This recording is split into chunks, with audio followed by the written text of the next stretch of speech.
Just as promised, Traveler and Paimon. I'm so glad that you two came back to celebrate Lesser Lord Kusanali's birthday. Indeed. The festival's tomorrow. We've been preparing for so long that I can't help but feel a little nervous. There's no need to be nervous. Paimon's sure that Lesser Lord Kusanali will feel everyone's gratitude. Thanks, Paimon.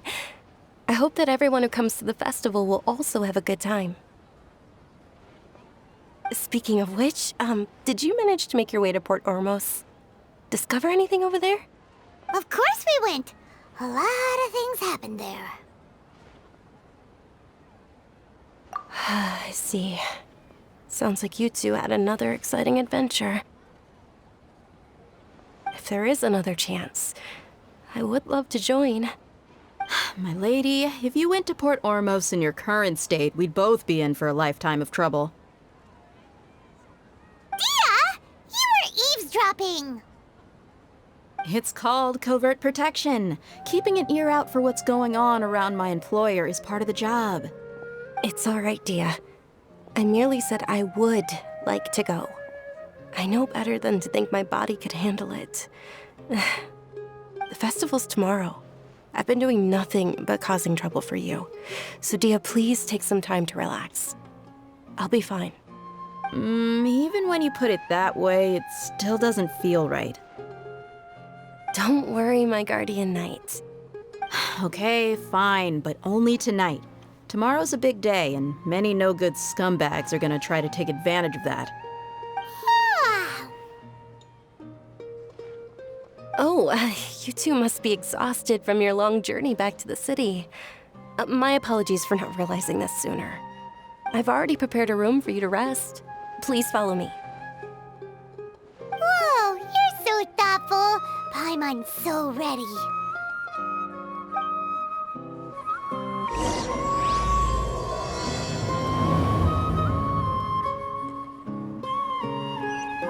Bring it!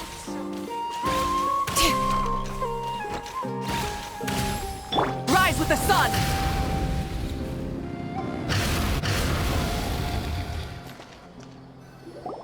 Here we are. It's also fairly close to where I've been staying. It looks really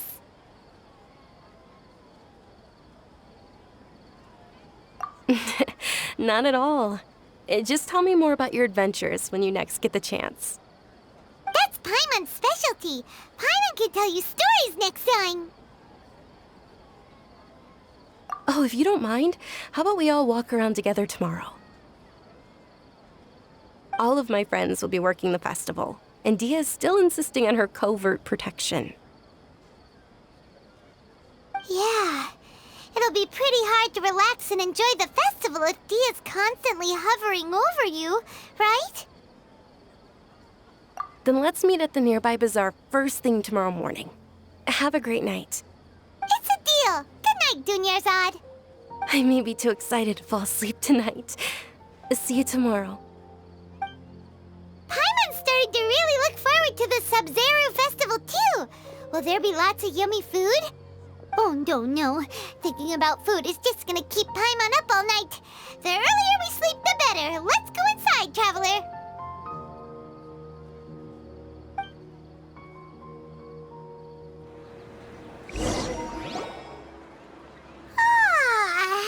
Did we oversleep? We should go meet Dunyazad right away.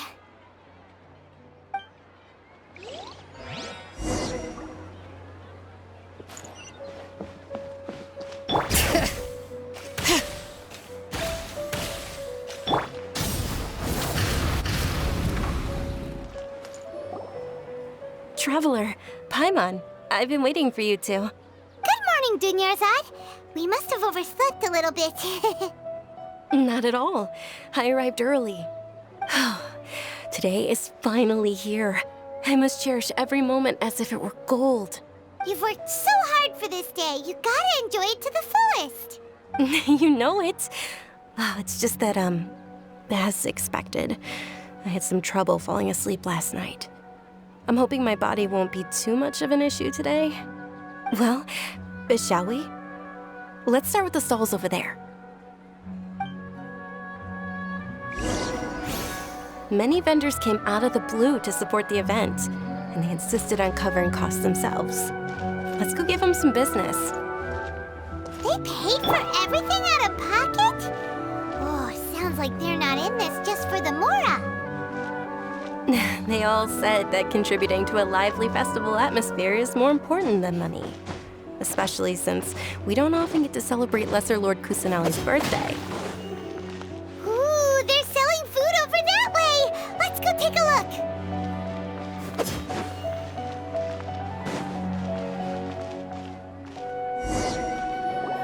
look. This is a stall offering foods from the Haftmewa feast.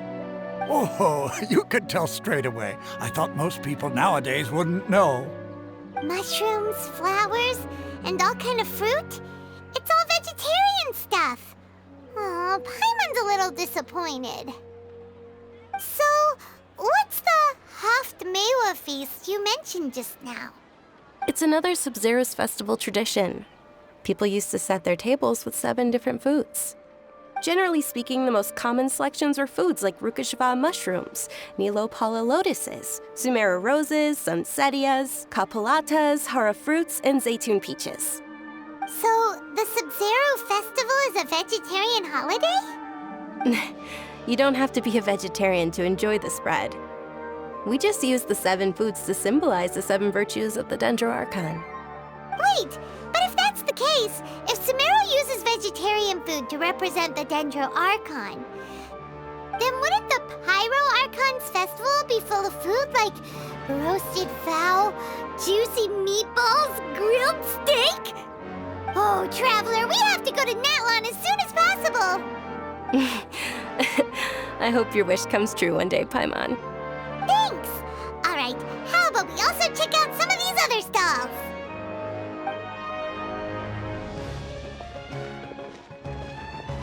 Dear customers, would you like to try your hand at alchemical divination? What's alchemical divination?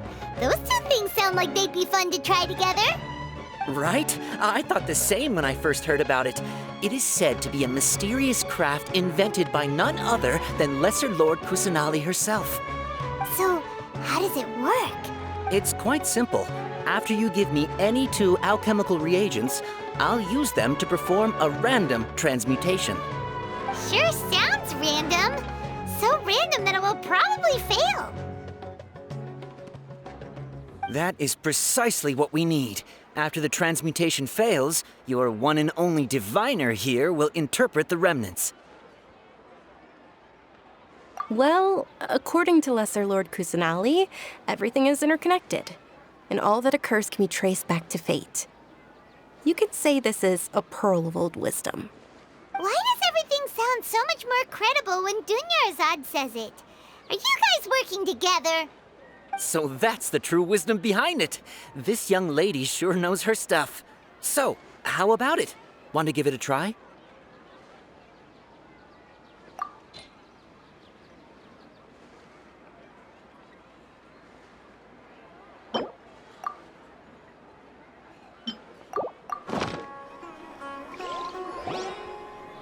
Okay, one moment. It's the moon. Paimon wants to take a look too. Is it? It looks more like a pie that Paimon bit into. Generally speaking, the moon signifies... It means... Wait a moment. Is he really looking it up in a book? Oh, I remember now. It means illusions and lies. Illusions and lies? That sounds rather ominous. Yes, but this book says that if you trust your intuition and overcome your fears, the sun will surely rise. He's not even trying to hide his book anymore. Naturally, fate will only ever show you the beginning of a journey. It is up to you to forge your own ending. Oh, thank you so much. I'll keep that in mind. Oh, it's nothing. I'm just learning as I go. Guess that was still pretty interesting. Okay, on to the next stall. They say the Sabzeruz Festival was very lively a long, long time ago. Large flower carriages used to parade through the city. As they headed towards Port Ormos, people would throw flowers, candy, and liquor all along the way. Dunyazad's eyes are sparkling right now. I wish I could have seen that spectacle. But if you ask me, I'm sure Nilou's Dance of Subzeruz would be just as impressive.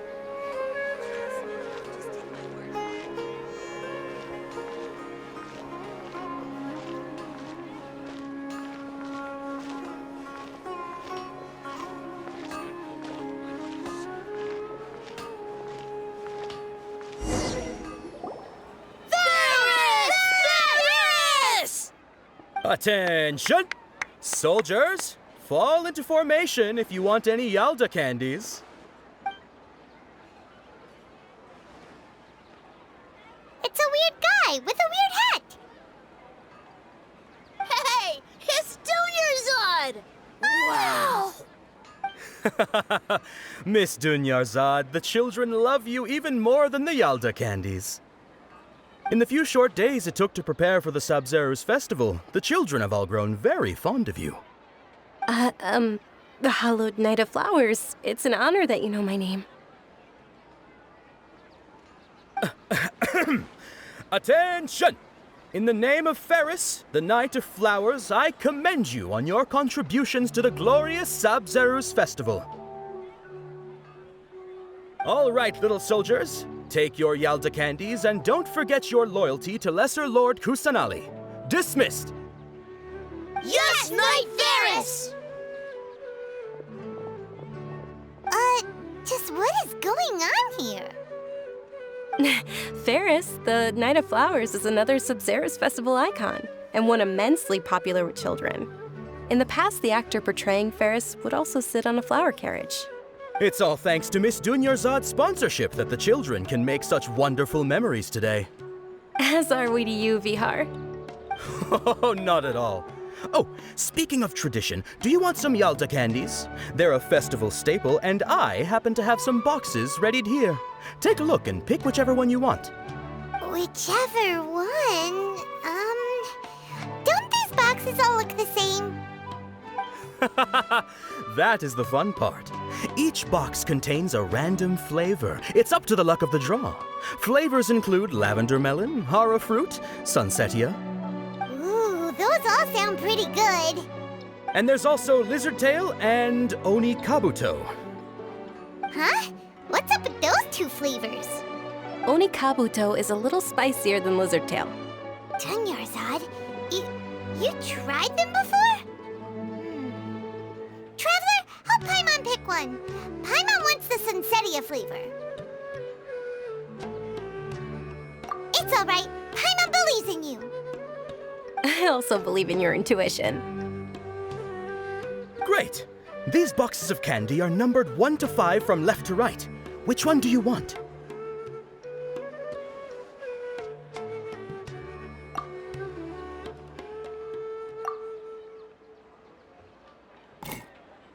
Excellent work! That is indeed Sunsetia. Paimon bet you survived so many epic battles because you had incredible luck, and Paimon was right. Attention! Here's your Sunsetia flavored candy. Thanks a lot, Knight of Candies. It's Night of Flowers, not Night of Candies.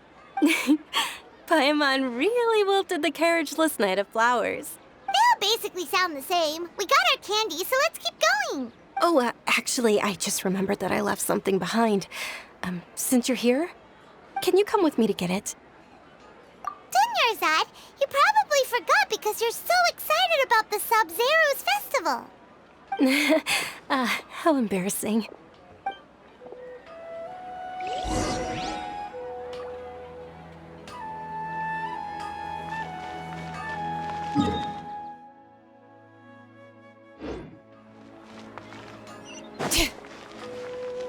Bring it! Light it up!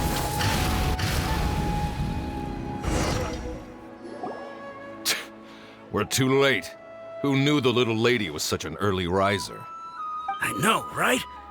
Hey, wait a minute. Boss, isn't that her? Oh, that most certainly is. We're in luck. She's walking right into our clutches. Those Eremites don't look like they're up to any good. Who are you? I don't believe the Homayanis hired you. That's right. We haven't received any of their mora, but I wonder how much the Homayanis would shell out to get you back. They're a gang of kidnappers! Traveler, hurry and protect Dunyazad! Hey, did you scumbags even consider that the Homayanis might have hired a merc that outclasses you? You're... Dehya! Dehya the Flame Main! No wonder we mercs haven't heard anything about you for so long. You sold your unruly mane to the highest bidder. Don't speak so disrespectfully. My family started working with her as gratitude for her past kindness to us. Don't worry about it, my lady. Just some friendly banter between mercs. One punch and those rabid dogs will expose themselves for what they really are. Aren't your claws all dull by now? Don't get too cocky! Traveler, take Miss Dunyazad to a safe location. No, we're gonna stay and help. There's too many of them. You're right. All right, fine. Please be careful, Dehya. Don't waste your time worrying about me. This is my job.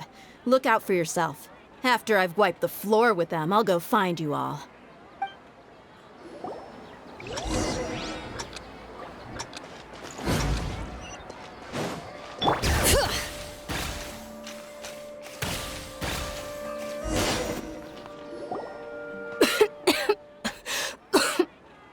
Dunyazad, are you okay? You look a little pale. Are you... I'm fine. My body always reacts like this whenever I exert myself too much. You sure you're okay? I'll be fine after some rest. I'm more worried about Dehya. After all, none of this would have happened if I hadn't insisted on coming out today. Yeah, don't worry.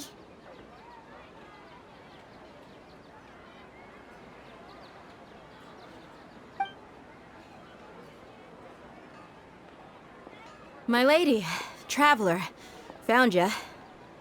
Dehya! You took care of them so fast! Any more of them? Or rather, did anyone follow you? Dehya, your arm! Oh, this? I'm fine. It's just a scratch.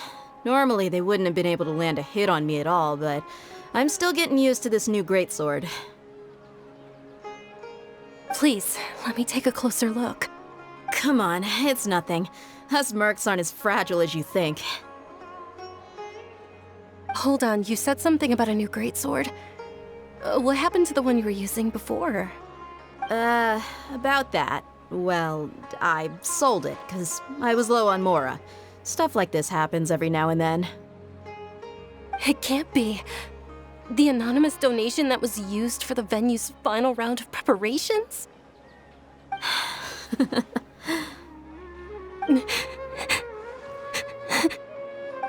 Hey, Miss Dunyazad, I wasn't trying to make you cry. I'm not gonna lose my commission because I made my employer cry, am I? Okay, making your employer cry won't affect your commission, but selling your weapon without permission and getting hurt? I'll have to reevaluate your performance. You're so unreasonable, my lady. Thank you very much, Dehya. Don't be like that. I get embarrassed really easily.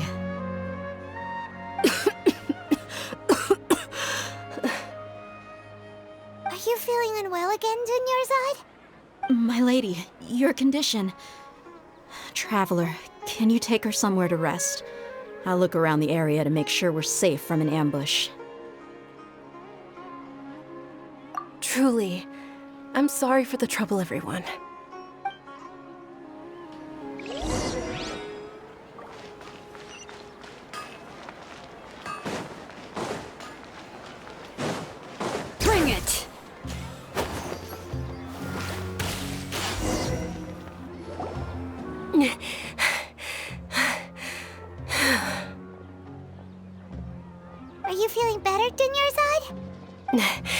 Yes, much better. Just give me a few moments and I'll be good to go. I didn't realize you were concerned about it. I guess I shouldn't continue to keep it a secret. I was actually born with Elazar. It's terminal now. Can't believe it's Elazar! Oh, you've already heard of Elazar. In that case, you probably know about its severity. Sumeru's current medical advancements still haven't been able to find a cure. The disease's progression can only be delayed through environmental therapy. Dunyazad. There's no need to be sad. I've always lived with Elazar and I came to terms with it a long time ago.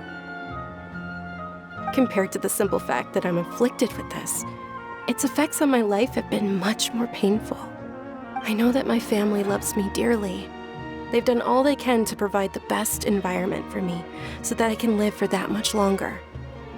However, I know I will one day succumb to this. Did you know?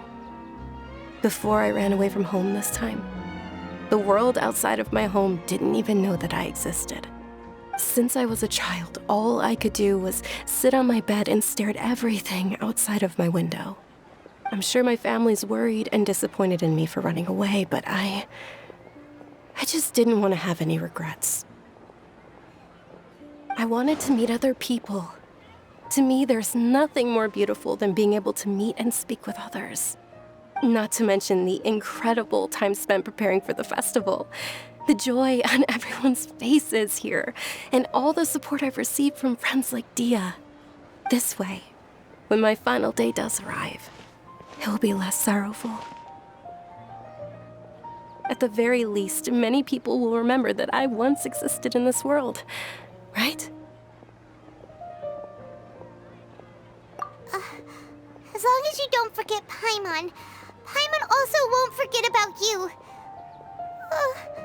No, even if you forget Paimon, Paimon will still remember you. Thank you two so much. I apologize for the depressing conversation. This is out of character for me. To be honest, Lesser Lord Kusanali gave me the courage to do all of this. If it weren't for her encouragement, I wouldn't have taken that first step. Thanks.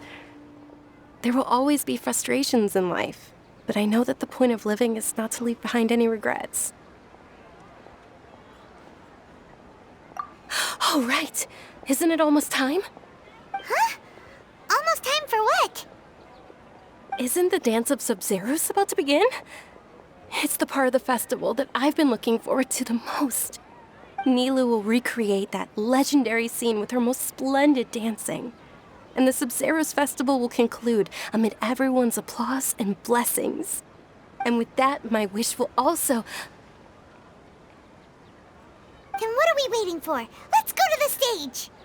Yeah, we should still make it in time.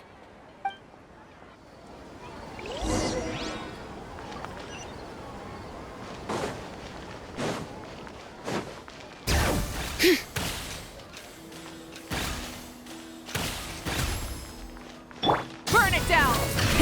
Rev the engines! Were you not aware that the law prohibits this type of performance from taking place without prior permission? Over there! Someone's yelling at Nilou! I think I just saw the Academia's Grand Sage. But the Dance of Sabzeruz is one of the key parts of the Sabzeruz Festival. If we can't perform it... The Subzeruz Festival. The law also prohibits the private hosting of large-scale religious festivals. Only the Academia can host such an event. If you continue to resist, we will have to order an investigation into every single event organizer. The Grand Sage has already granted you much leniency. I advise that you exercise tact. How did things turn out like this? The Academia was originally responsible for the Sabzeruz Festival, but they failed this responsibility for many years. I need to speak with them. This is a hard pill to swallow, but you're right. Things would only get worse. Art, dance. Aren't you ashamed of pursuing such frivolous and meaningless activities in this land of knowledge and reason? Our Archon created the utopia that is Sumeru City for all scholars who sought validity, verity, and truth, while people like you wish to defile it. No. I believe that our Archon never rejected the arts. Even the goddess of flowers dedicated a dance to her. With your lack of intellectual credentials, I do not believe you are qualified to debate with me. What you should be doing is finding workers to tear down this ridiculous eyesore. When we return, have the scribe draft an ordinance before the next Nyargarbaha Day that prohibits public art performances. We will announce it to the public later via the Akasha. Understood. I will inform him when I return.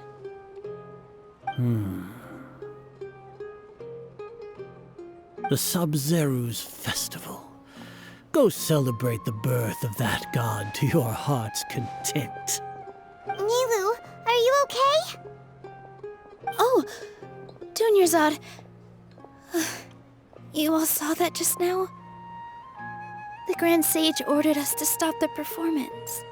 Yeah. Let's go somewhere the Academia can't find us and perform there. But how do we let everyone know? And what about the atmosphere and the stage? Or we could get people to block them off so they can't interrupt the performance. No. They just threatened to investigate the organizers. If we were caught... Nilou, it's all right. Don't worry about it. But you've been looking forward to the dance of Sabzeruz so much. And I know how important this festival is to you. I don't want you to have any regrets. It's okay. Seeing you care this much about my feelings is more than enough. It would be too risky to continue the Subzeruz Festival at this point. I don't want to get everyone in trouble. If you say so. But you can sneak out for the next Subzeruz Festival, right? We'll make sure the next one is a smashing success. The next one. Yes. Okay, it's a promise. It will be a smashing success. I can't believe this is how things turned out. Those heartless geezers. It really is okay. There's nothing we can do about it. Still, I'd be lying if I said I had no regrets. I would have loved to see Nilou's dance.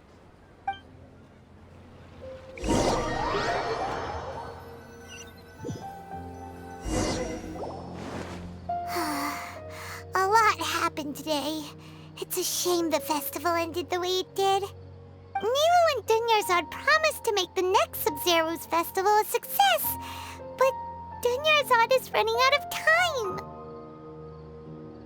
Yeah.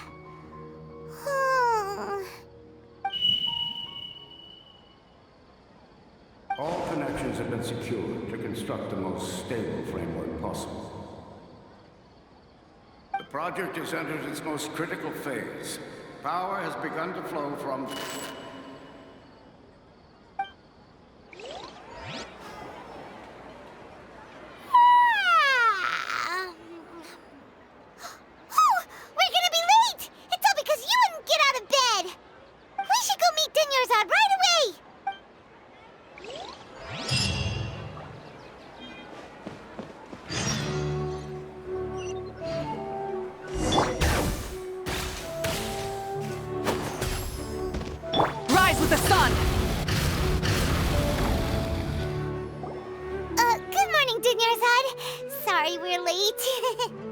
Not at all.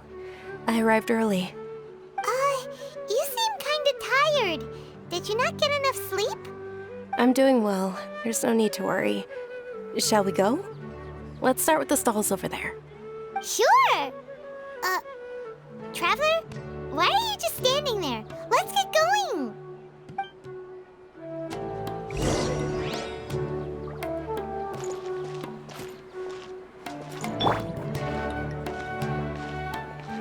Ooh, they're selling food over that way!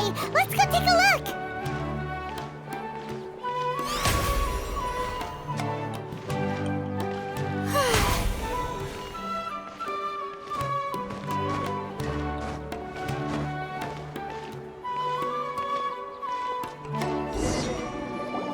This is a stall offering foods from the Haftmewa feast. You are quite well informed, miss. I thought most people nowadays wouldn't know. They're all plants! Oh, Paimon's a little disappointed. Actually, what is the Haftmewa feast you mentioned just now? It's one of the Subzeruz Festival's traditions. People used to set their tables with 7 different foods to symbolize the 7 virtues of the Dendro Archon.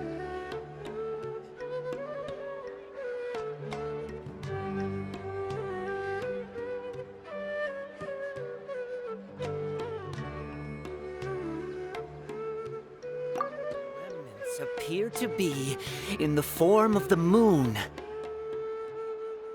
Really? Paimon thought it looked like some kind of food. The moon signifies... It's escaping me for now. Wait a moment. Is he really looking it up in a book? Oh, right. It means illusions and lies. But if you trust your intuition and overcome your fears, the sun will surely rise. Understood. I'll keep that in mind. Oh, it's nothing.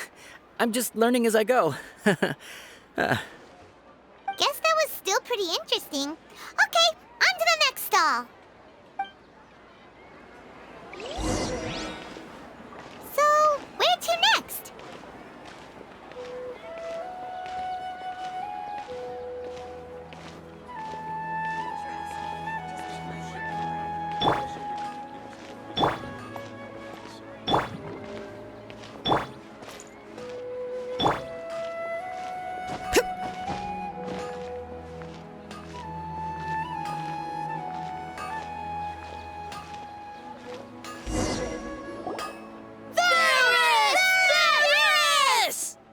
All right, soldiers. Now that you have your Yalda candies, don't forget your loyalty to Lesser Lord Kusanali. Dismissed! Yes, Knight Farris! What's going on? Is this a play? Farris, the Knight of Flowers, is another Sabzeruz Festival icon and one immensely popular with children. It's all thanks to Miss Dunyazad's sponsorship that the children can meet the Knight of Flowers. Oh, do you want some Yalda candies? I happen to have some boxes readied here. Take a look and pick whichever one you want. What's to pick? Don't these boxes all look the same? It's not that simple. Each box contains a random flavor. It's up to the luck of the draw. Flavors include lavender melon, hara fruit, sunsetia. Ooh, how interesting. And there's also lizard tail and oni kabuto. Ugh, why do those flavors even exist? Traveler, help Paimon pick one. Paimon wants to eat the sunsetia flavor. Great! These boxes of candy are numbered 1 to 5 from left to right. Which one do you want?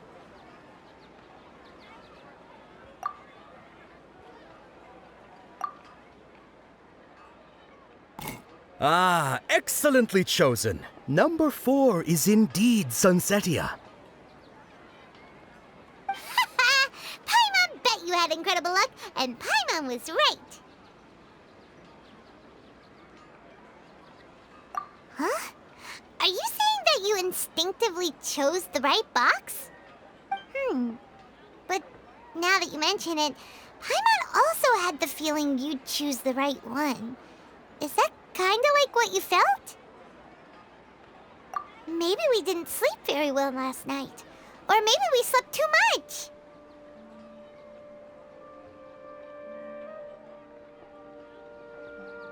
Oh, sure. Huh? Where are you going? You're just gonna walk off like that?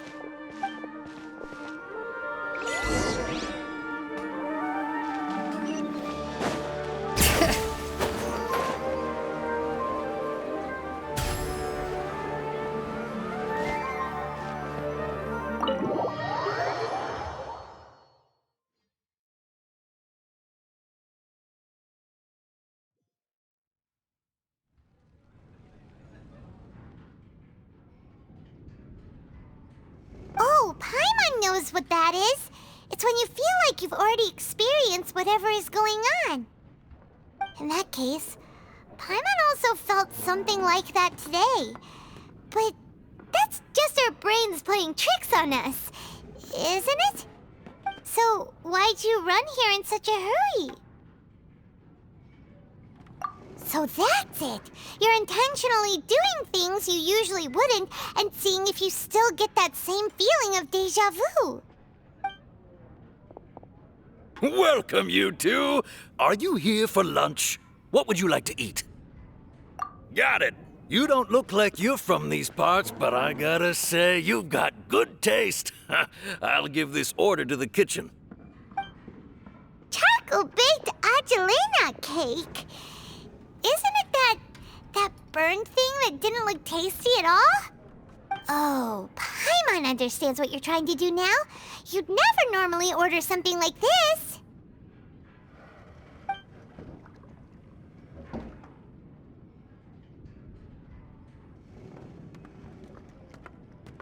That thing? Are you really gonna eat it? Isn't this going a bit too far?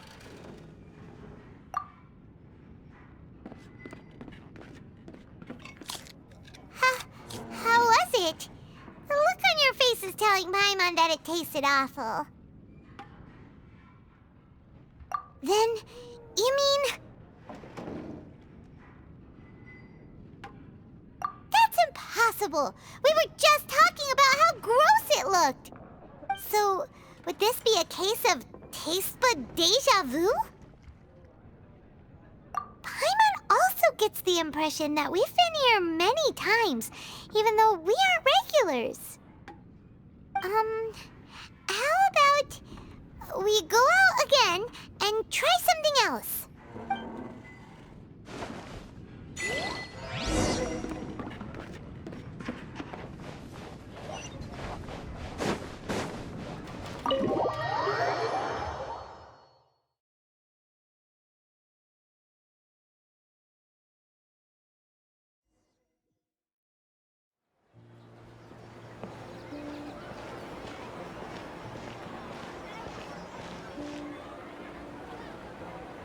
Hey, Dunyazad is sitting by herself on that bench over there.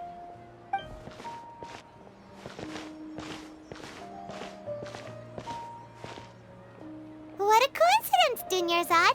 We meet again. Why are you sitting here all by yourself? Oh, I ran into some kidnappers just now, but thankfully Dehya came to my rescue. I started to feel unwell after that, so I sat down here. Kidnappers? Oh my goodness, are you hurt? I'm okay. Dehya's arm got scratched, but it isn't serious. Whew, that's a big relief. But, Dunyazad, you seem a little down today. It's the Sabzeruz Festival, and you've been looking forward to it so much! Not at all. I've always been like this. Excessive physical exertion or strong emotions tend to aggravate my illness. Besides, no matter how amazing today may be, it is but a single day. After however many more days, my time will come to an end. Paimon doesn't quite follow you, and Paimon feels like something's really got you down right now. It really is fine. I don't mind.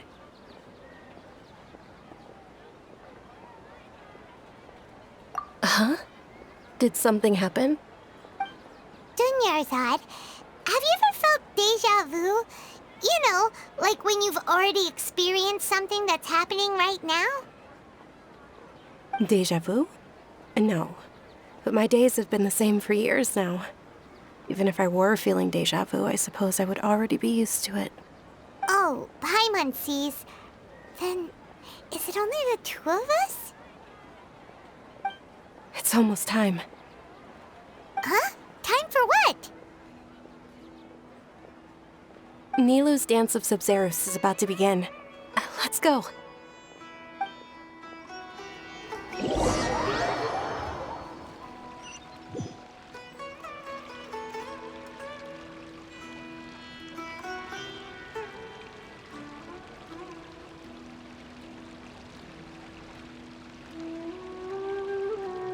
With your lack of intellectual credentials, I do not believe you are qualified to debate with me. What you should be doing is finding workers to tear down this ridiculous eyesore. When we return, have the scribe draft an ordinance before the next Nyagarbha Day that prohibits public art performances. We will publicly announce it later through the Akasha. Understood. I will inform him when I return. The Sabzeruz Festival. Go celebrate the birth of that god to your heart's content.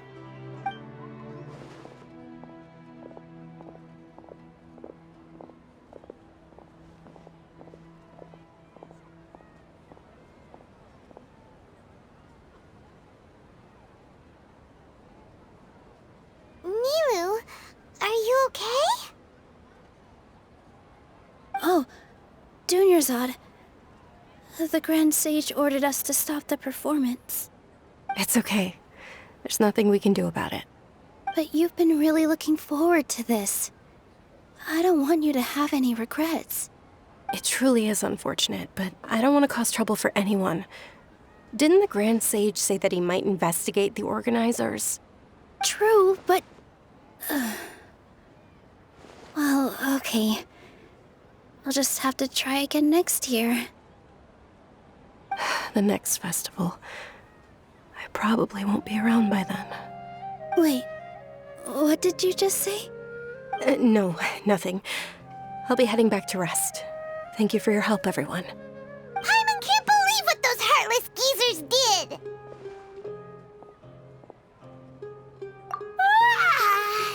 Did Dunyazad already go back? We should also return and get some sleep.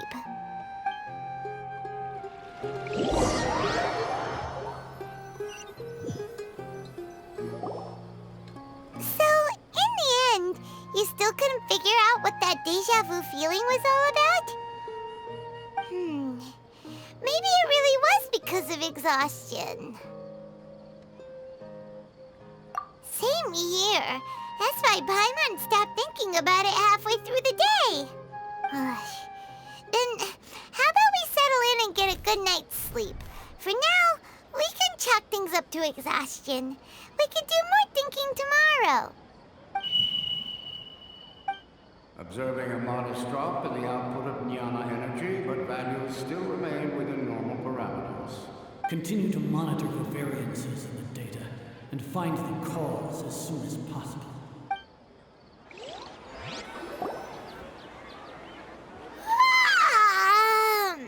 Why does Paimon feel so tired after so much sleep?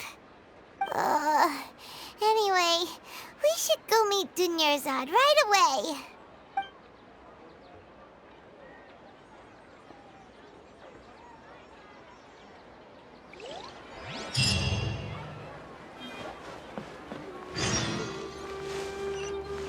Bring it!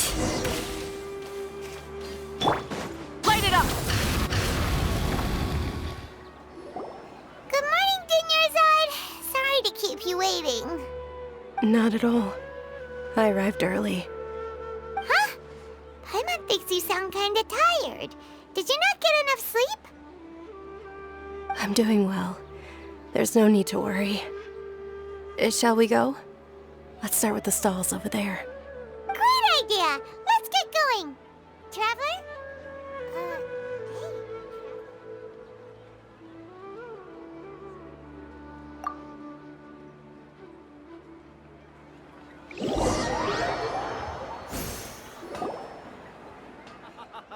It's all thanks to Miss Dunyazad's sponsorship that the children can enjoy the Sabzeruz Festival.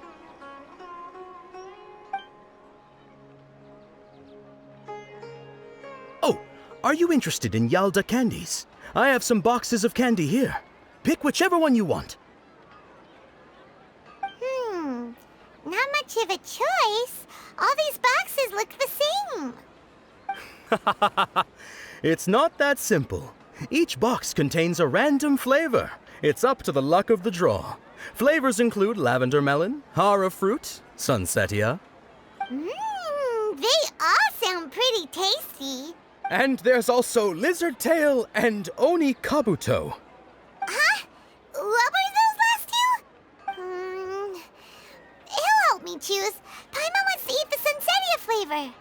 No problem. These boxes of candy are numbered 1 to 5 from left to right. Which one do you want?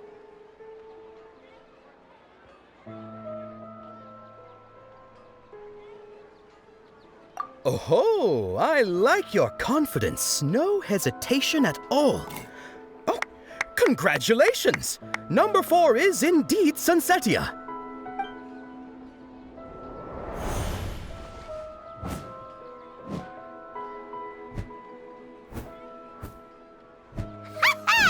Paimon knew he always had incredible luck. Paimon's not really interested in the other flavors. Wait. How did you know? Don't tell me that you already knew which flavor was in each box. What? He was right about all of them? That couldn't have been luck. How is this possible? I packed all those boxes this morning and they've been sealed ever since. You couldn't have known beforehand. Mind reading? X-ray vision? Or some kind of magic trick? This is way too freaky. Tell us what's going on! Since when did you get superpowers? Traveler?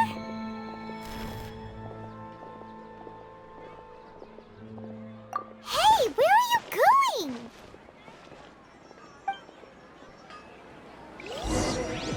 What's going on? Did you see something? Us leaving Dunyazad without letting her know is kinda rude, you know.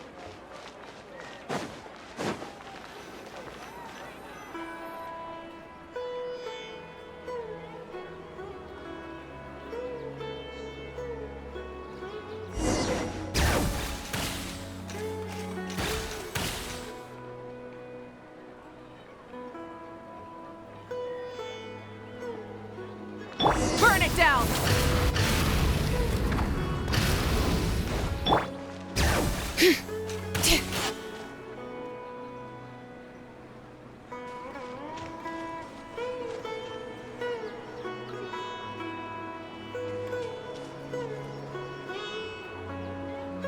What are you looking for? Why did we come here?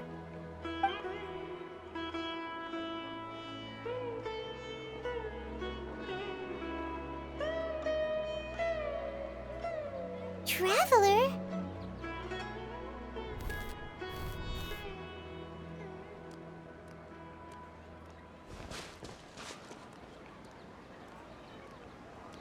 That's...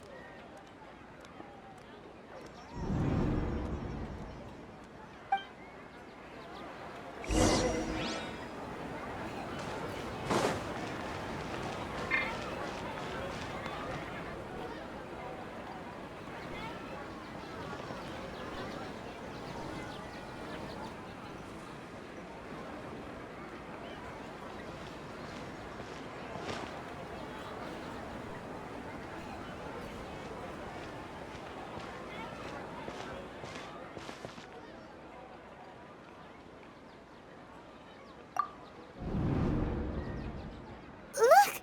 That's... Isn't that Dunyazad?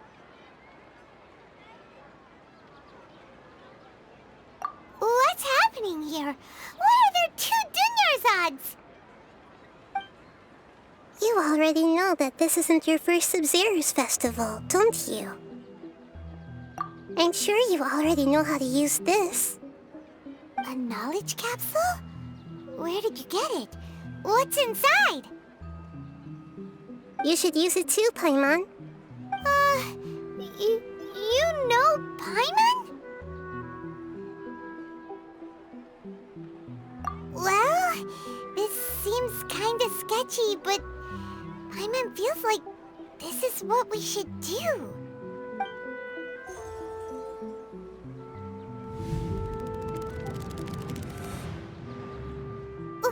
What the?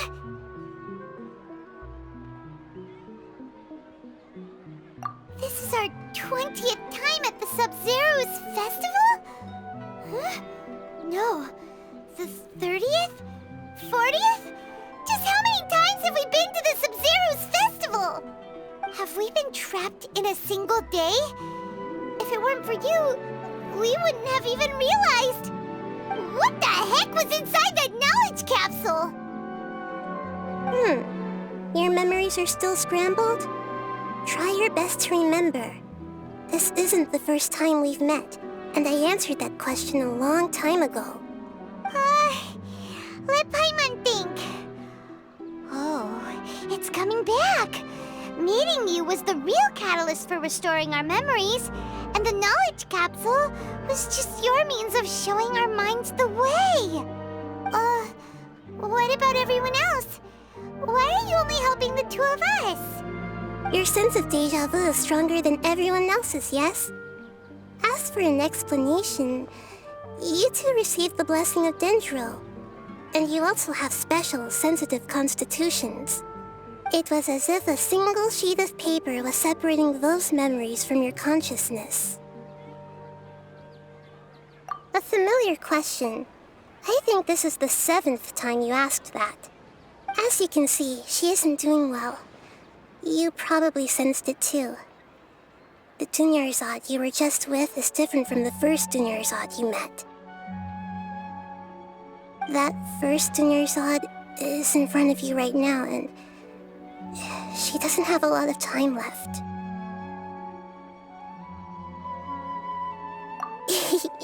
Looks like you're almost done sorting out your brain.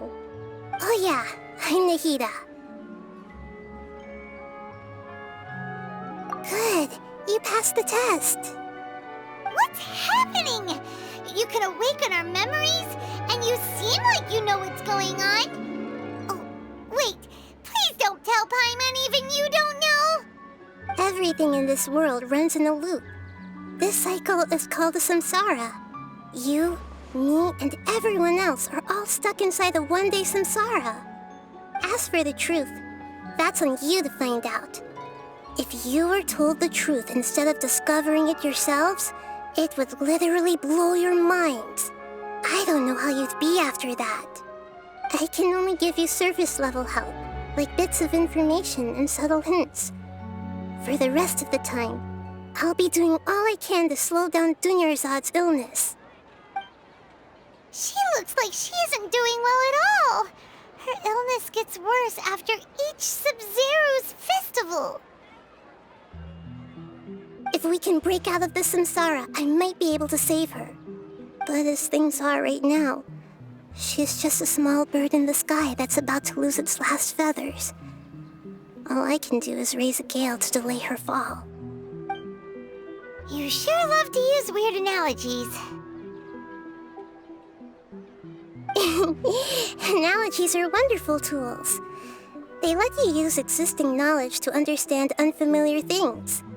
Okay, so, with what you know so far, what do you think the truth is?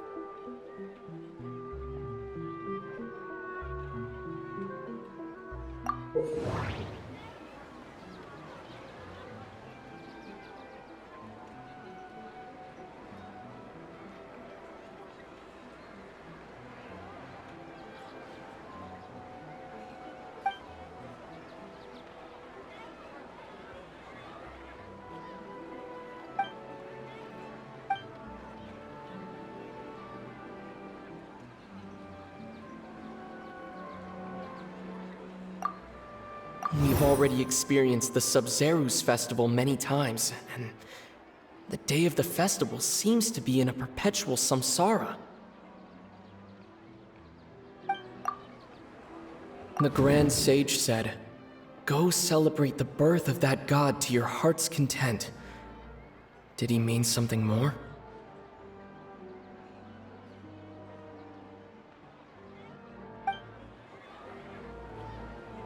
That doesn't sound right. I need to carefully think things through.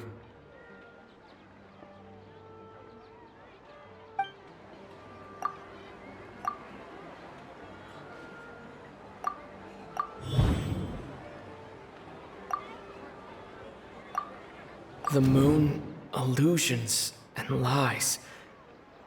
What do they all mean? That doesn't sound right. I need to carefully think things through. The moon, illusions, and lies. What do they all mean? That doesn't sound right. What's happening right now seems to have happened before. This feeling has been getting stronger and stronger. That doesn't sound right. My mind feels exhausted, even though I haven't done too much thinking. What is going on?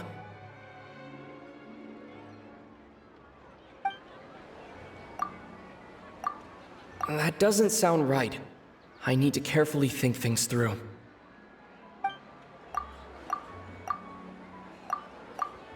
That should be it. The flow of time is endlessly cycling within one single day.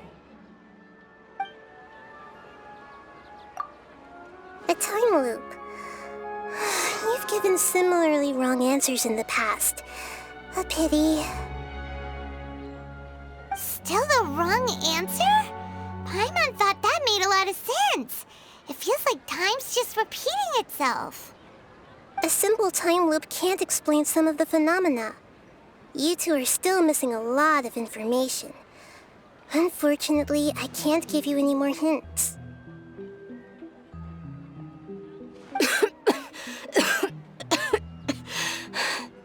Dunyazad. The Sabzeruz Festival is happening every day, but that doesn't mean we can waste an infinite amount of them. Hurry and find the truth before today's festival ends.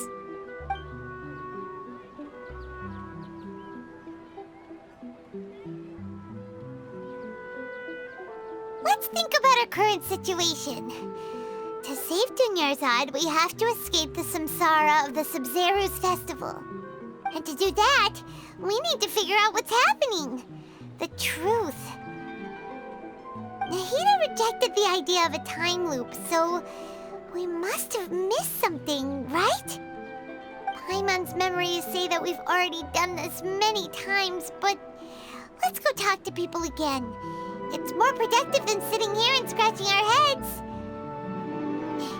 Why don't we start with those stall owners?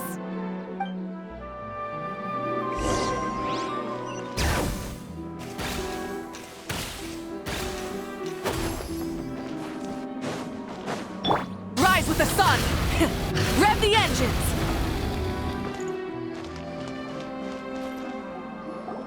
Hey there! Hey, it's you guys again. Where's your cultured friend? She's feeling a little unwell. I see. Did you come back to buy something? I guarantee the freshness of my products. I harvested them from the forest just yesterday.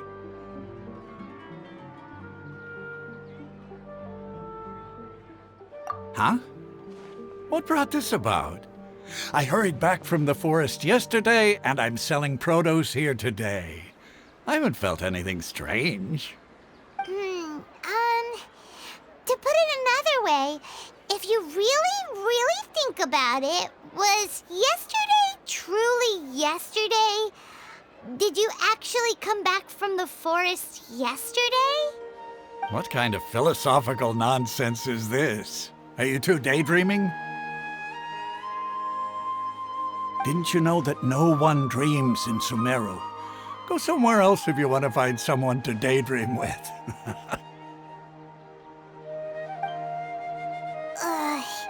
He actually has a point. Is this a dream? Is everyone dreaming? True. It's so weird that people here don't dream. Why is that? Anyway, if this all really were just a dream, we would have woken up a long time ago. Let's keep asking around.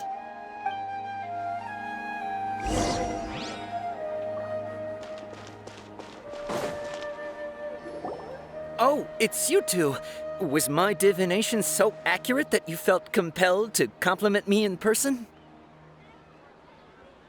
Ooh, I knew it! I told you, the god's divination is highly accurate. You just hadn't fully understood its significance yet. You're really excited about this, huh? That's exactly why we came back. Help us better understand it. Help you better understand it? Well, that isn't exactly what I excel at.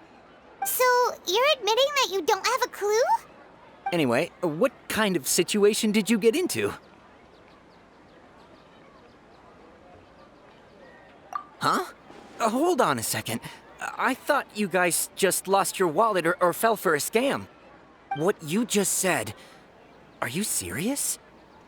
Does that kind of thing actually happen in real life? Paimon knew you weren't going to believe it. Marvelous. Truly marvelous. I believe you. Recall the interpretation of your divination. The moon, illusions, and lies. It really felt like an omen. When you say it like that, the divination does sound like it's related to what's going on. Can you read any more into it? I believe that the Archon's revelations are never more than vague hints. Anything more specific is beyond the reach of mere mortals. The book only says, if you trust your instincts and overcome your fears, the sun will surely rise. So that's how it is. Looks like fortune-telling is just fortune-telling. It's no good for practical problems. We haven't made any progress. Who else can we talk to? Paimon remembers that we tried talking to her a couple of times, but she always thinks we're playing pranks on her. You think she'll brush us off again? Yeah, if we tap into Dehya's strong sense of responsibility as a mercenary, then she'll definitely take us seriously. At this time of day, Dehya's probably just finished beating up those kidnappers. Let's go find her.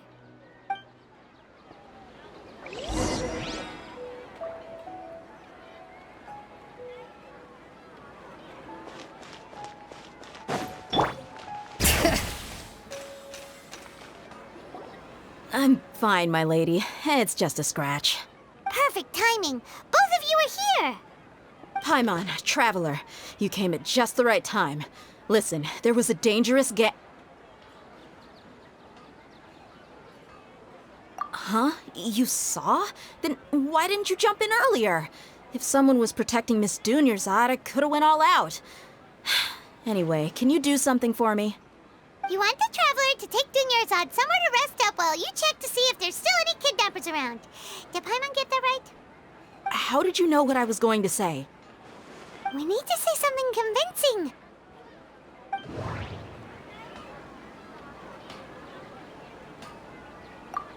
Dehya sold her greatsword to raise additional funds. And then she was injured because she wasn't used to her new weapon. Tell her, traveler!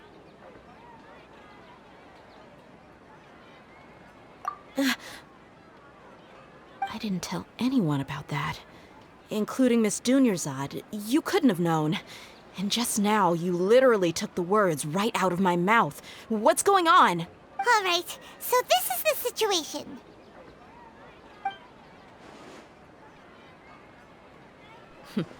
It's kinda hard to believe what you just told me.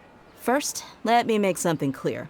Most of us desert dwellers might not be the scholarly type, but we do have basic common sense. She's quieter than usual. Uninterested in anything and really gloomy. Yeah, she isn't the same as before, but her parents said that this is how she was like at first. Huh? At first? I don't quite understand what you're all talking about. I'll go rest on the bench over there. My lady, are you angry? All right, I'll give you the benefit of the doubt since you knew about my greatsword. Let's make this a quick trip. Miss Dunyazad isn't completely safe here.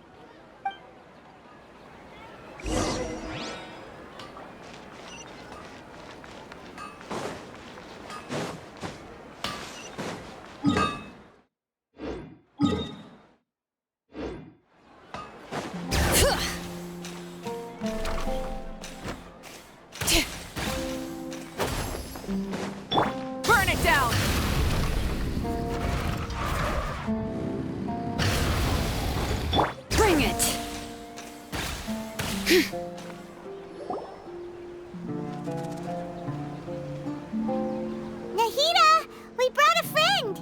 Are you busy? I thought I told you that it won't help to bring anyone here. We just wanted her to see the real Dunyazad's condition. The real Dunyazad? Where and who are you talking to? Huh? I told you that you two are special. Other people can't see me or Miss Dunyazad here.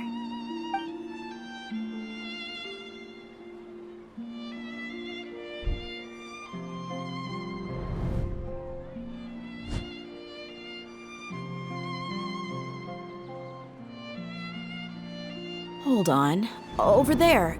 Is that? Wow. How perceptive. Does she have invisible antennae? Miss Dunyazad, she's lying down here, isn't she? How's she doing?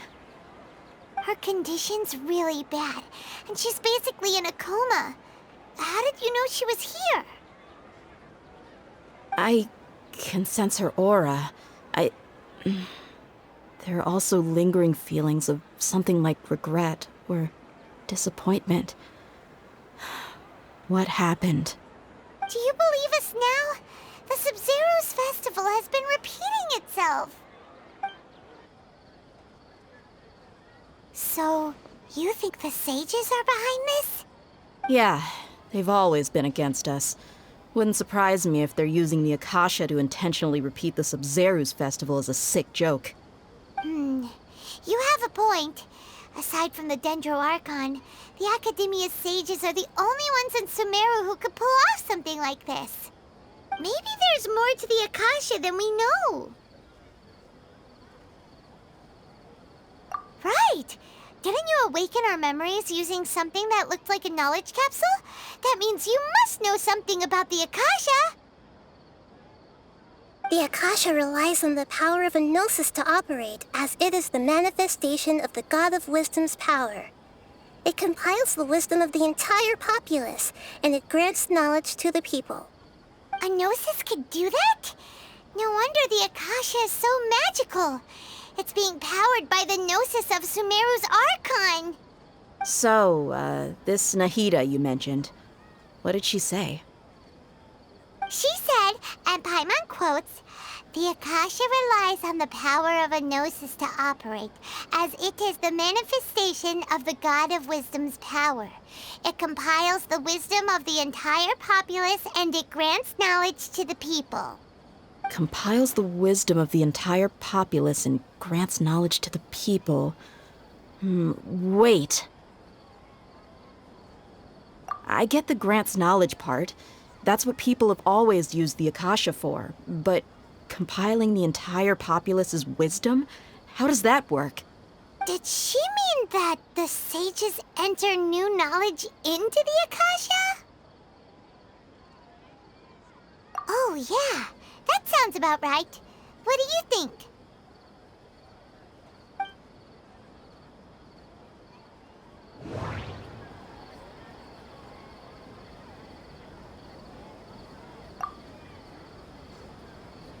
People in Sumeru don't dream. What a strange phenomenon. That doesn't sound right. I need to carefully think things through. My mind feels exhausted, even though I haven't done too much thinking. What is going on? You mean the Akasha is causing our mental fatigue? Huh. Now that I think about it, my head's been feeling unusually heavy. When the desert dwellers set off on their quest for knowledge, a sage once said, "Knowledge always comes at a price." Compiling the entire country's knowledge. You think the Akasha pulled a 180 and is extracting information from us? Who knows? The Akasha can put knowledge into our heads, so who's to say that it can't also poke around in there? We don't know any specifics. What's the point of doing something like that? Just think about it. If you could combine the knowledge of every single person in Sumeru, then you can basically turn Sumeru City into a single massive brain. This hive mind could make breakthroughs in problems that even the smartest geniuses can't crack. An excellent deduction. And the analogy comparing Sumeru City to a massive brain? I love it. In that case, we should take off our Akasha terminals right away. Maybe that'll solve this problem. Yeah, I was only wearing this for show in the first place. Didn't expect the sages to cook up such a conspiracy. Mark my words, when this is over, I'm getting evidence and exposing this whole thing to the public. How does everyone feel? Huh? What is it? Oh, that! Paimon knows what you're talking about. It's a single soft beep that sounds like it's coming from the Akasha terminal. The sound of a beep. Could it be a prompt tone for when the Akasha is operating? That's probably an important clue. We weren't using our terminals, but we heard a beep anyway.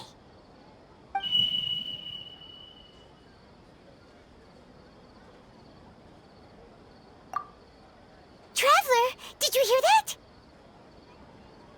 I heard it too. Our ears aren't messing with us. There was definitely a beep, but it sounded like it was coming from inside my head. We took off our Akasha terminals.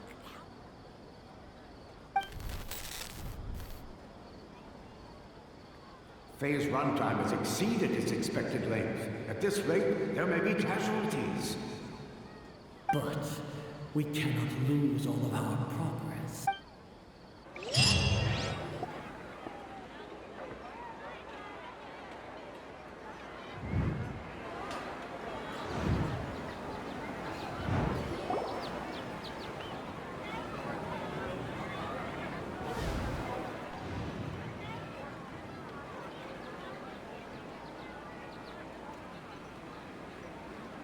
Paimon remembers everything! Good. You adapted quickly this time. We definitely took off our Akasha terminals last night, but we still heard that beep. Why is that?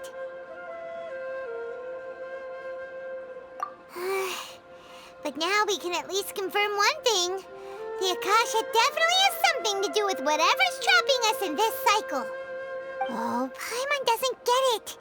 Why would the Akasha go this far if all it wants is everybody's wisdom? It's extremely difficult for lab rats in an experiment to understand why they're being treated the way they are.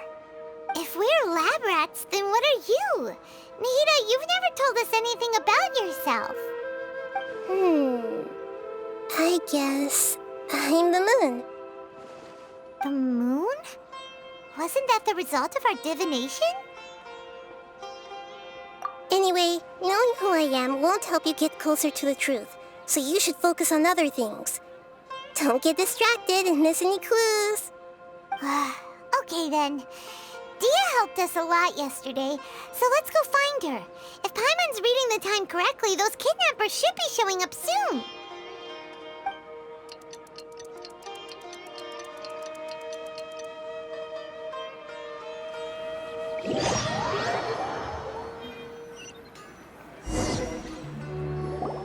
Ah, there you are. I've already taken care of those kidnappers. My lady, did you get hurt? Dehya? What's wrong? Why are you both gawking at me like that? You didn't get hurt this time. Huh? What do you mean this time? Why are you so surprised that I managed to get out unscathed? Those kids were amateurs.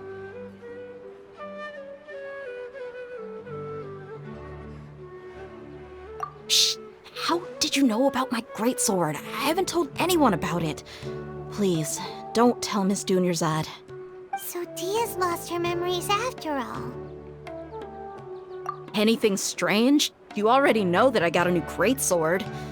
If I had to say something, it's weird how such a new weapon could feel so familiar. It's as if I've already used it to fight a countless number of battles. You're saying that all although you don't remember using it, your body feels like it does? That's right. Both mercenaries and warriors heavily rely on muscle memory. Only knowing the theory of battle won't get you anywhere.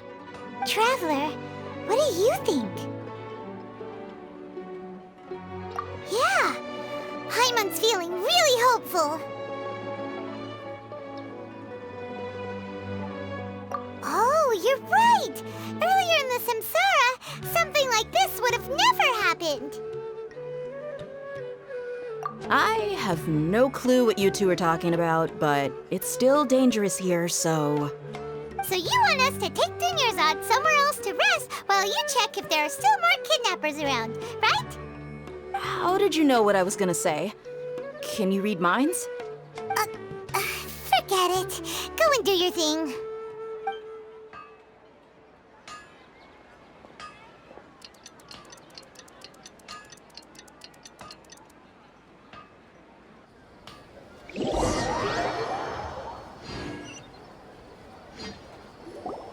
Whew, it's finally nighttime. Aside from Dehya not getting injured, everything seems to have stayed the same.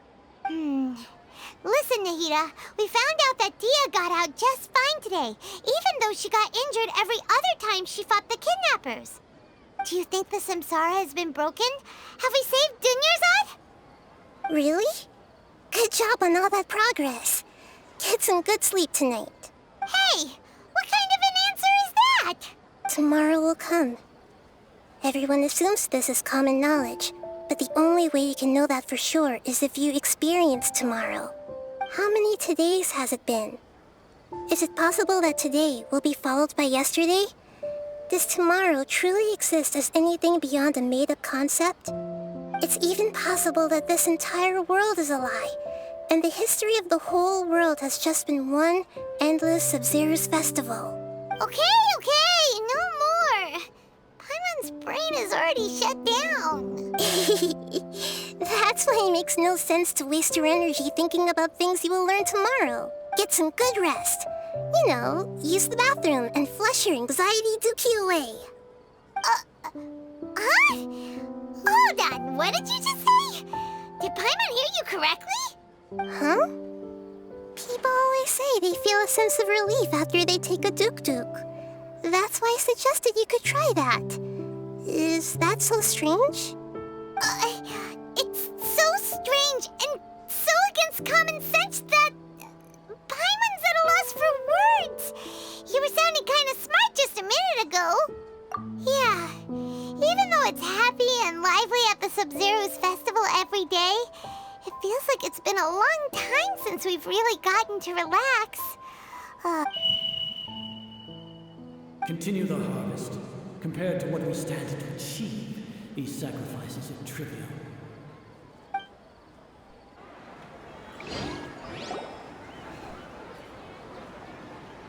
We're still in the same day! Nahida, you already knew last night that we didn't break out of the samsara? Why did you tell us? Would there have been a point? You would have spent the night with new worries, with tomorrow still out of reach. In that case, you might as well rest within that brief moment of hope. An opportunity like that doesn't come by often, and I thought it might help you clear your minds. Paimon thought the Duke did that! Whatever. Guess you were looking out for us after all. Of course. In the time we've been together, you two have been everything to me. Paimon's flattered and everything, but maybe you're taking things a little fast. What I mean is, even though I had asked you to solve this puzzle, you two are still the only ones who can see me and sense my presence. In other words, if you weren't here, I may as well not exist. That's why you two have been everything to me. Get it? Nahida's talking about confusing stuff again. Anyway, that's enough chit-chat. So, Traveler, did the new clues yesterday help you gain a new understanding of the situation? Huh? Why are you scrapping your previous theory?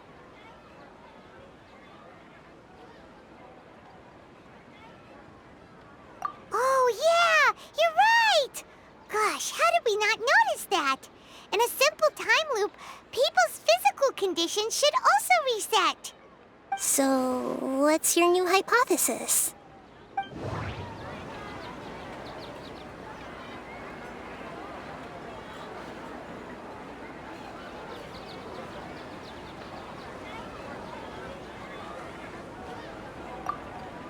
Okay, Nahida said the Akasha relies on the power of a gnosis to operate, as it is the manifestation of the God of Wisdom's power. It compiles the wisdom of the entire populace, and it grants knowledge to the people. That doesn't sound right. I need to carefully think things through. The beep is a prompt tone for Akasha operations. We still hear it every night, even though we removed our Akasha terminals. That doesn't sound right. Mercenaries rely heavily on muscle memory, and Dehya was able to use her experiences to avoid injury in later samsara cycles. The moon, illusions, and lies. We've already experienced the Sabzeruz Festival many times, and the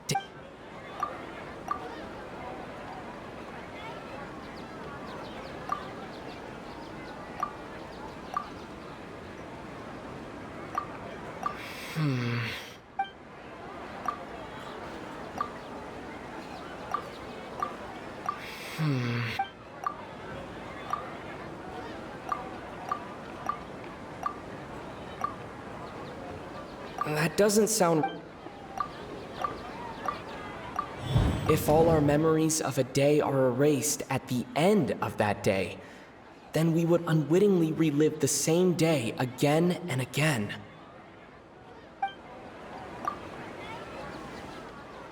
Oh!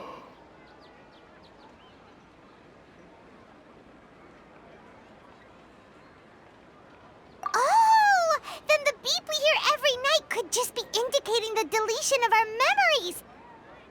That's why when we wake up, everyone thinks the Subzeruz Festival hasn't happened yet. It's already the next day, but everyone still thinks it's the day before. But muscle memory can't be erased.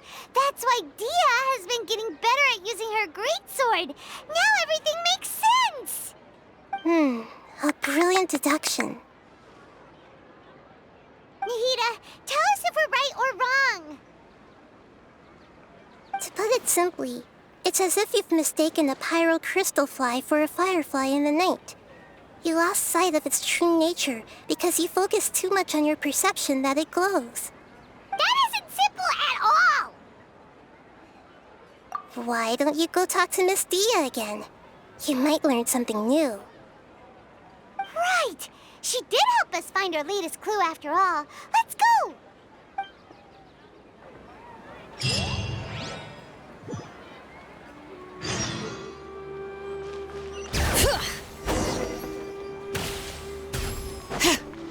Light it up!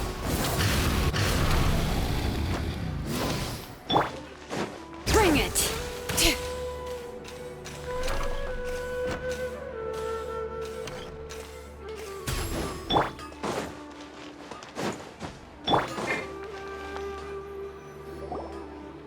There you are. Really took me a while to find you. As expected, Dehya also didn't get hurt today. Get hurt? Why would I? Don't underestimate me. Well, you're still getting used to your new greatsword. Huh. Truth be told, I also think it's pretty strange. It just suddenly felt so familiar in my hands and... wait a second! How did you know I got a new greatsword to begin with? I didn't tell anyone about it. Traveler, could you explain the situation to her today? Paimon's gotten a little sick of doing it. Oh, that works!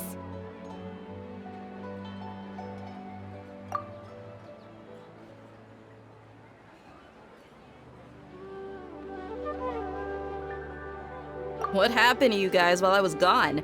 Did you get brainwashed by some cult? Don't think too hard about it. Just take what we're saying at face value. All right then, let me get this straight. You're telling me that my body's already gotten used to this great sword, but my brain just doesn't remember it? Yes, your memory's being erased every day! Then I'd have to disagree. That's impossible. Oh? Why do you think that? If we've actually been reliving the Sabzeruz Festival day after day, then what happened to the things we used, the money we spent, the food we ate? Common sense says my wallet should have emptied itself a long time ago. There's no way I wouldn't have noticed that.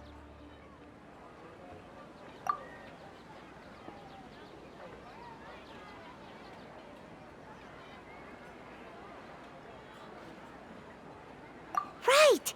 They could use the Akasha to record what everyone did that day, and then use the city's resources to replenish everything! It's not very likely, but it's also not impossible. No, it is impossible. I've got proof. You have proof? Where? You two are surprisingly serious about this nonsensical discussion. Fine, I'll play along for a little longer. Come with me, Miss Dunyazad. Please come along as well. I still can't guarantee that this area is safe.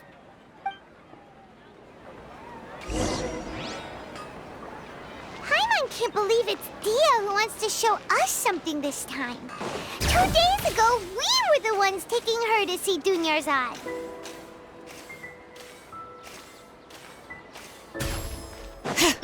Burn it down! This is it. Huh? This is a wooden training dummy. What about it? See those marks on the dummy? Those are the result of several days' worth of practice. Let's say the sages didn't replace it every day. Shouldn't it be hacked to pieces by now? That's true, but what if they did? Then the sages would have had to reproduce every mark I left during previous training sessions. I'm a professional fighter. My martial school has always emphasized the importance of refined control. The force, angle, and entry point of each strike is calculated and deliberate. That's why I remember every mark on the dummy, as well as my state of mind as I made each strike. It's just as they say, each swordsman has their own unique style, and even the same swordsman can't make the same cut twice. It would be impossible to copy these marks. Is it really impossible? What if they used some fancy machine to carve every single mark? People often say that a camera's photo can never replace an artist's painting because the former has no spirit to it.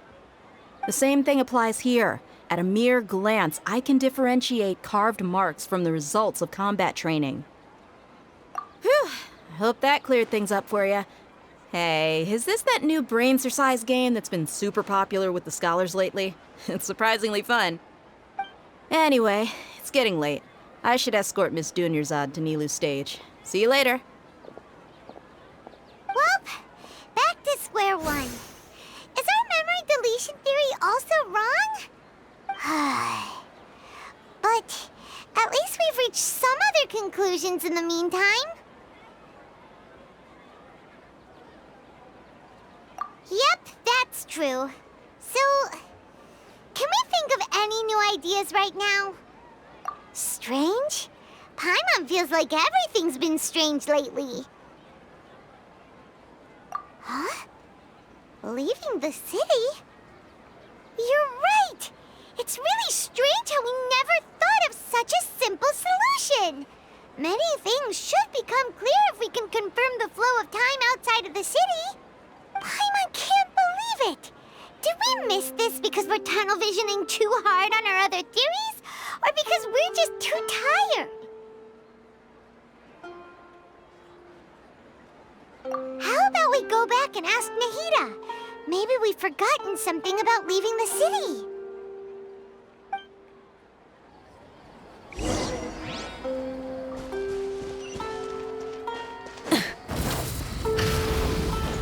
Bring it!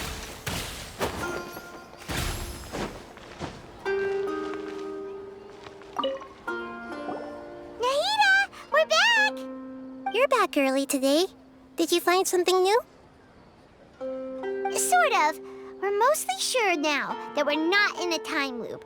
And we also aren't in the real world. But at the same time, we have a new question. Leaving the city.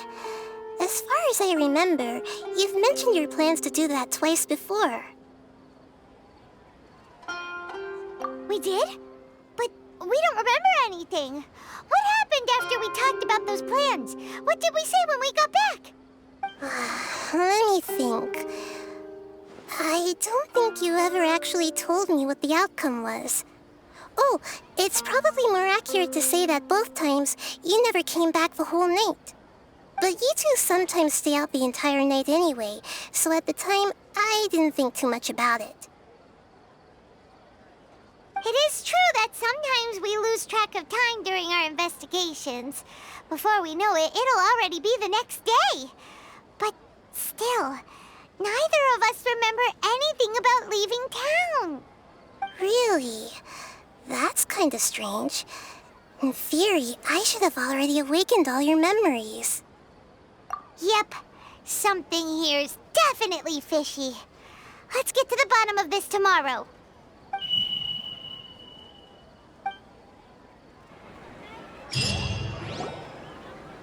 Our memories are back! About that. Well, where should Paimon begin? Traveler, aside from your memories that were just restored, I have another message for you. Listen to it and you'll understand. Can't go back. There are countless spaces here. Our Sabzeruz Festival in Sumeru City is just one of them. Traveler, you should be missing 2 days' worth of memories. Paimon will fill you in. It's time to carry out our plan from yesterday. Okay, let's go!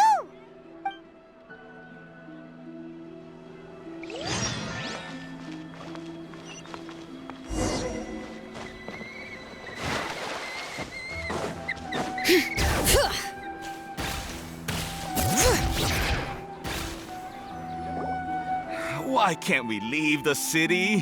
What is the Academia up to now? Don't ask me. It's not like I can tell you anything. This is a direct order from the Grand Sage. Just wait until tomorrow. I have a real emergency.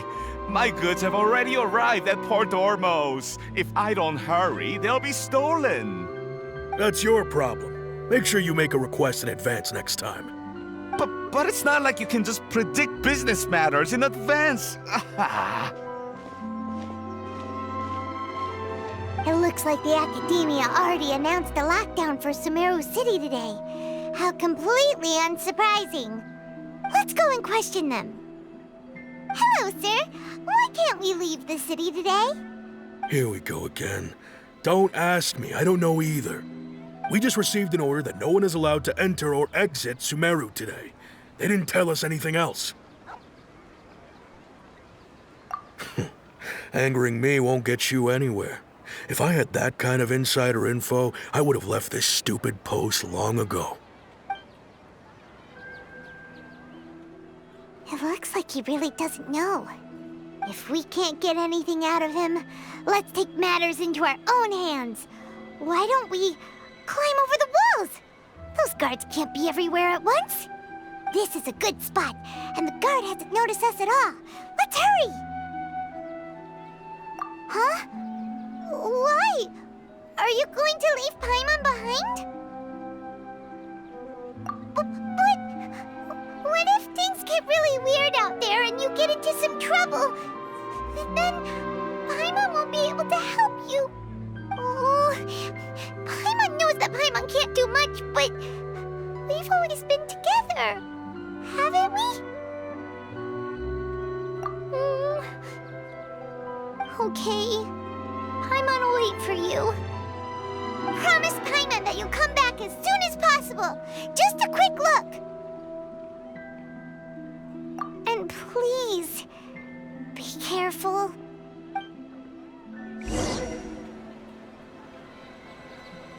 Memories! Traveler!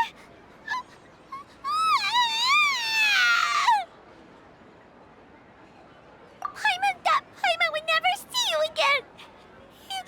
You just disappeared! Paimon waited for you for hours and hours at the city wall and you never only taking a quick look. Paimon, calm down. He's here now. I don't think he understood what you were saying. Paimon doesn't care! Paimon wanted to go look for you, but you also said that Paimon should stay! Paimon was so worried and so scared the entire day!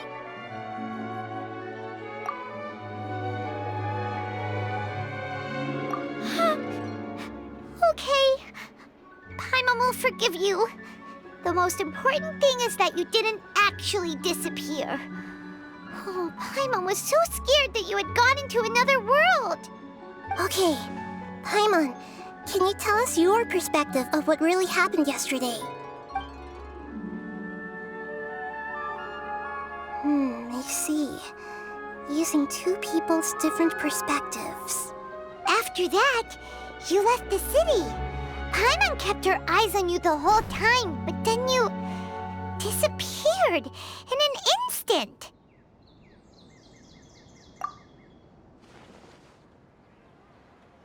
No way! Paimon was watching you with the fullest attention. What's your perspective, Traveler? You sure you don't have any memory of this? I guess that explains everything. You also lost your memories the last 2 times you tried to leave the city. Those days' memories can't be awoken. So, if we leave the city, our memories will be completely erased? It really sounds like something big outside of the city is being hidden on purpose. But this way, we'll also never discover what's outside. Something like a message? But how can we send it back? Don't look at me like that. I'm not used to being stared at. Well... Okay. You want something that can pass on messages, right? Give me some time and take care of Dunyazad for me. Yep, now we're talking.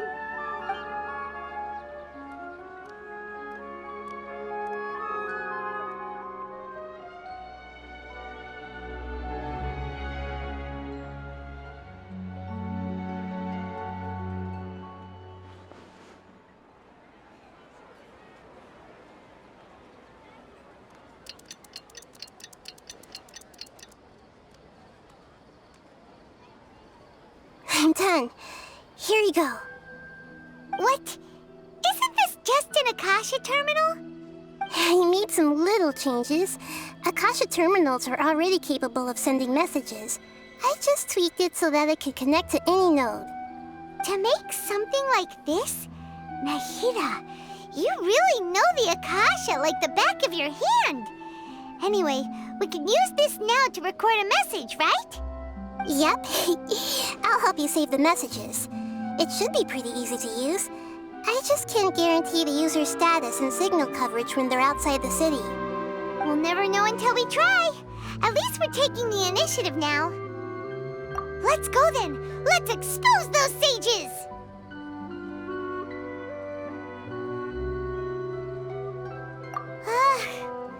All right. Paimon isn't as worried about being separated since it happened once yesterday. But Paimon still isn't happy about it. Okay, see you tomorrow, Traveler. That covers everything that's happened so far. Yes. Although the signal was choppy and had some interference, we still managed to receive 2 messages from you when you were outside. Okay, now that you understand what's going on, let's hear the messages together.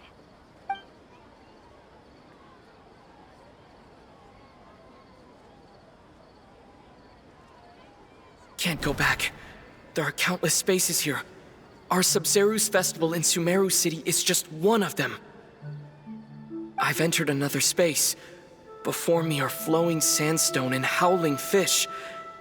Impossible and surreal sights. All these spaces are empty except for the occasional ones that contain mute puppets rather than people. I can't sense any human presence.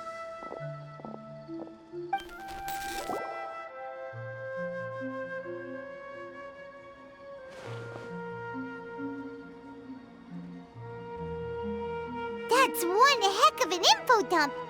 It sounds like you left the Sumeru city space when you set foot outside of the walls. But everything looked completely normal when Paimon was looking out from the inside. That's unbelievable. And if we take your word for it, the other spaces all had very weird contents. There's another part here. We only received it last night.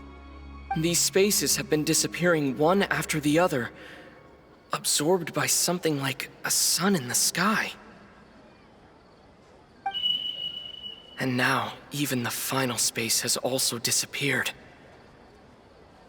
Behind me, a lot of spaces just appeared again from thin air. I get it now! Those spaces are actually...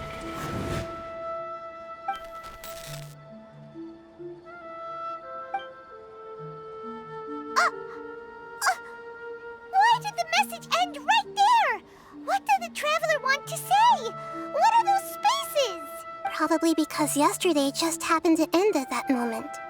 Oh, right. Paimon did hear a beep from the Akasha. Did it come from here or from the message? The message. It should have come from the Traveler's Akasha terminal. After the beep, Traveler said even the final space has also disappeared. Traveler, what do you think that final space could have been?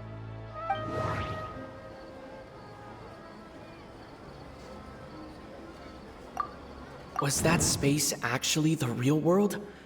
But wouldn't a real space just randomly disappearing like that be catastrophic?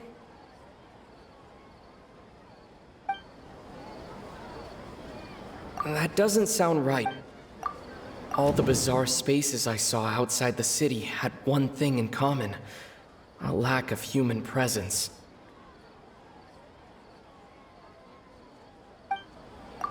My impression is that each day in this samsara only ends at the sound of that beep from the Akasha. Oh, so that's what it is! After the sound of the beep, the final space, the Sabzeruz Festival, also disappears, and we're taken to the next day. Later on, Traveler also mentioned a bunch of new spaces materializing behind them. Do lots of new spaces appear every day? Paimon's head is spinning. Just what are these spaces anyhow? Well, consider this. For all the horrors of the Archon War, at its heart, it was just a game where a bunch of gods fought over 7 seats. So no matter how strange or spooky things may look on the surface, maybe all they point to in the end is a small and simple secret. Wow, the Archon War, huh? That's an analogy and a half.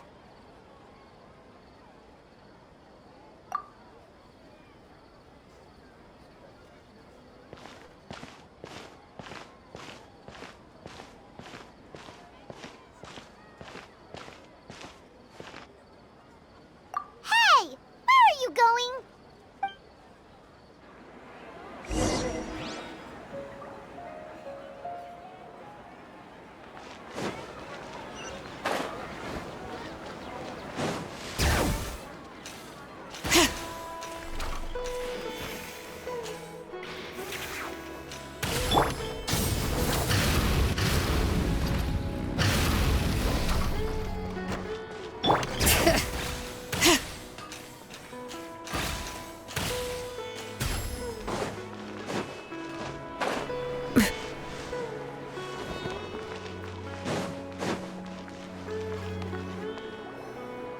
Do you want some alone time to think?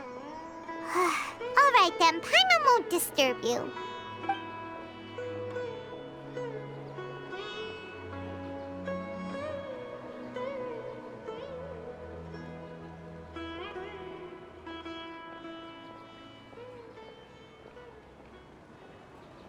The dance of Subzeruz is about to begin. I'm going to go watch it. Okay. Why don't you go ahead, Dunyazad? We still have some other stuff to do first. Okay then. See you later. Have you figured it out yet, Traveler? Time is ticking away. Awesome! What is it? Paimon wants to know. Oh, wait. No, let's meet up with Nahida first. You can tell us both together. This time, we're gonna get to the truth. Bring it!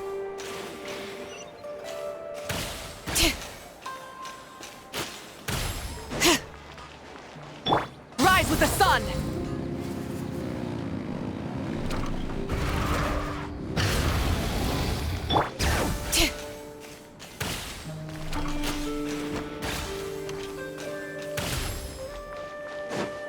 Burn it down!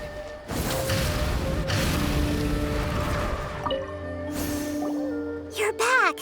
I've been waiting forever for you two. Judging by the looks on your faces, are you ready to take your Subzeruz exam and graduate from the festival? Okay, first off, have you discovered the hidden truth?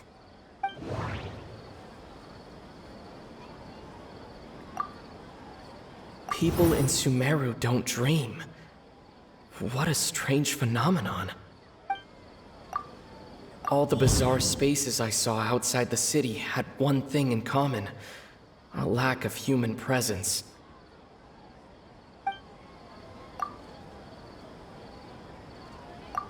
Those spaces remind me of dreams, like the one I had in the Avidia Forest, except these have no sign of human presence.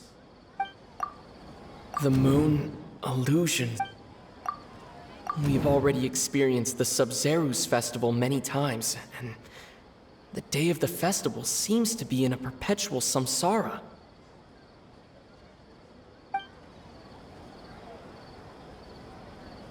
That doesn't sound right.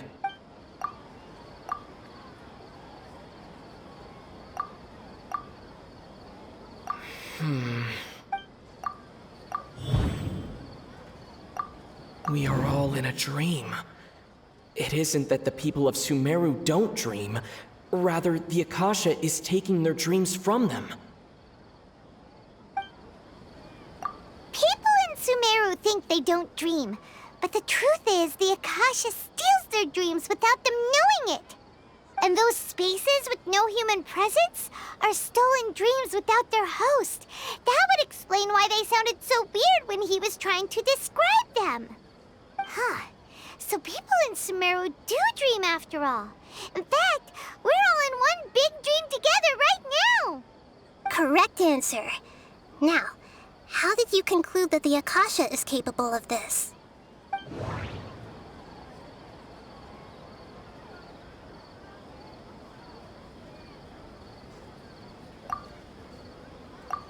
And it grants knowledge to the people. It compiles the wisdom of the entire populace. It is the manifestation of the God of Wisdom's power. The Akasha relies on the power of a gnosis to operate. That doesn't sound right. I need to care. That doesn't sound right. That doesn't sound. Oh, okay. Those dream-controlling creatures in the forest also get their power from the Dendro Archon, right? That would explain why the Akasha has the ability to control people's dreams, too. But is stealing everyone's dreams really how the Akasha compiles their wisdom? Isn't there anything more to it than that? Dreams are fantastical, complex, and full of imagination. People's brains are the most active when they're dreaming. In other words, dreams are rich bundles of human wisdom. So in other words, the complete opposite of how Hypatia understood it. Paimon remembers her saying that the sages think dreams are foolish delusions, and the fact that no one dreams is a blessing from Greater Lord Ruka Devata. So it was all a dirty trick? The real story is that the sages from the Academia are using the Akasha to steal people's dreams for their own use, huh? Oh? By the sounds of it, you understand the current situation pretty well. So then, what about the samsara?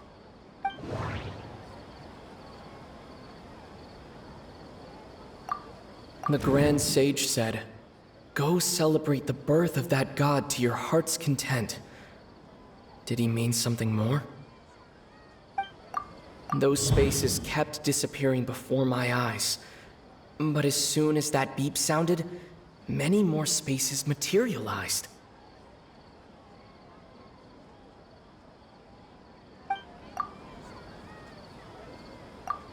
The beep is a prompt tone for Akasha operations. We still hear it every night, even though we removed our Akasha terminals. Those dreamscapes kept vanishing, but as soon as that beep sounded, more new spaces appeared.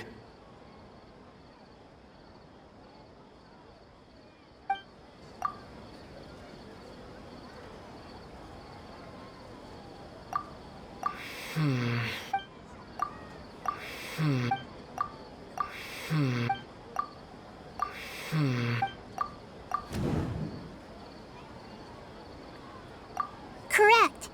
The Akasha is keeping each person's brain in a constant dream state, but also separating their consciousness from their own dream.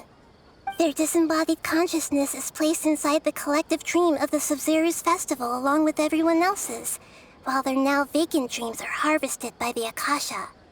No one is any the wiser as another day passes in the dream, and so begins another samsara cycle.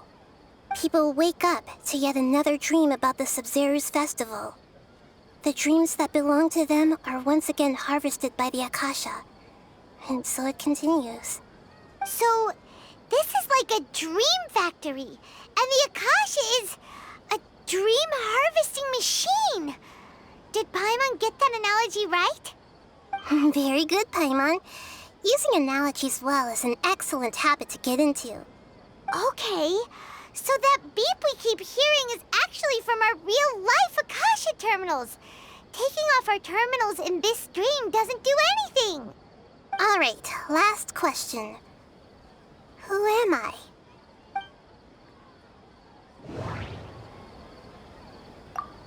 Now that I think about it, wasn't illusions hinting at the sage's deception of Sumeru's people?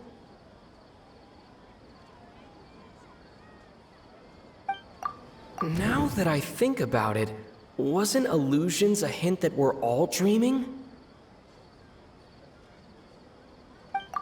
They say that alchemical divination is the Dendro Archon's divine revelation. So then, if Nahida has referred to herself as the moon...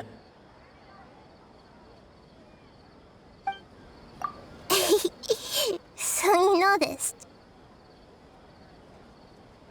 I thought that one would be the hardest question. That's why I put it last. That wasn't hard at all. Even Paimon guessed that. Everything about you is different. We just didn't want to expose you is all. Now that you mention it, Nahida, you've been hinting to us since the very beginning. It's funny. Thinking back to when we were asking all over the place for info about Lesser Lord Kusanali, Paimon didn't expect to meet you like this. Yes, those can wait until we're back in real life. On the other hand, I'd be happy to answer any more questions you have about here and now. You asked me this question before. My answer was, it would literally blow your minds. Now that you know this is all a dream, this answer should hopefully make more sense. Have you heard the saying, don't wake a sleepwalker? Likewise, if someone suddenly had told you all this instead of you learning it on your own, your notion of reality and dream would be thrown into irreversible confusion. I couldn't expose you to that kind of risk. That's why I could only give you very subtle hints and some suggestions. Long story short, I'm really sorry I had to keep you guessing. You asked me this question before. My answer was, it would literally blow your minds. Now that you know this is all a dream, this answer should hopefully make more sense. Have you heard the saying, don't wake a sleepwalker? Likewise, if someone suddenly had told you all this instead of you learning it on your own, your notion of reality and dream would be thrown into irreversible confusion.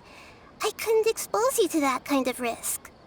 That's why I could only give you very subtle hints and some suggestions. Long story short, I'm really sorry I had to keep you guessing.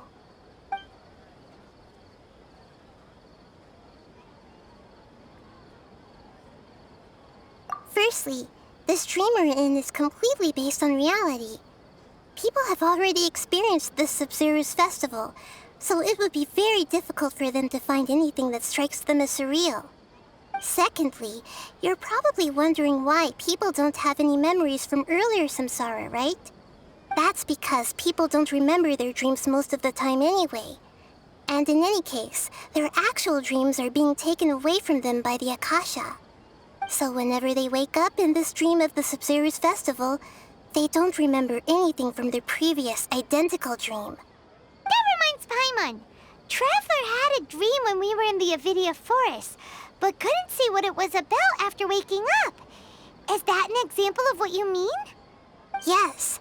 Only after receiving the blessing of Dendro can a person gain the Dendro element's dream-enhancing power. That explains the feelings of deja vu.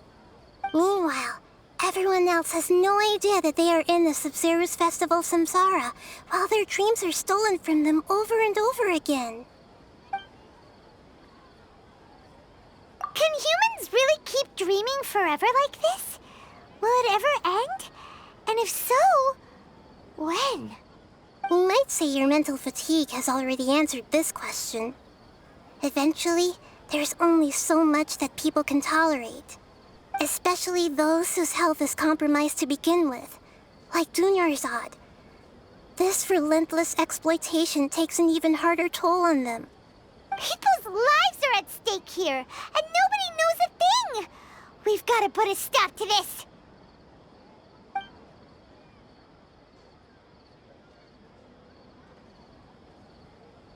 I know, right?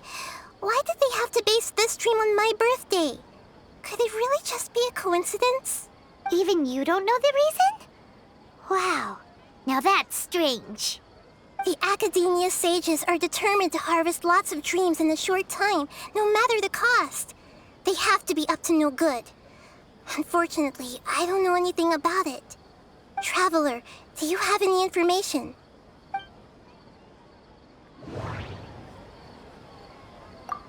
The Grand Sage said, "Go celebrate the birth of that god." Okay, Nahida said the Akasha relies on the power of a gnosis to operate, as it is the manifestation. Those spaces remind me of... dream. Celebrate the birth of that god? Could it mean...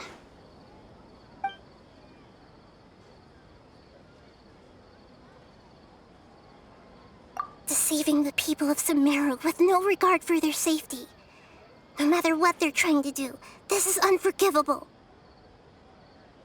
After we end the Sabzeruz Festival samsara, we have to look into them.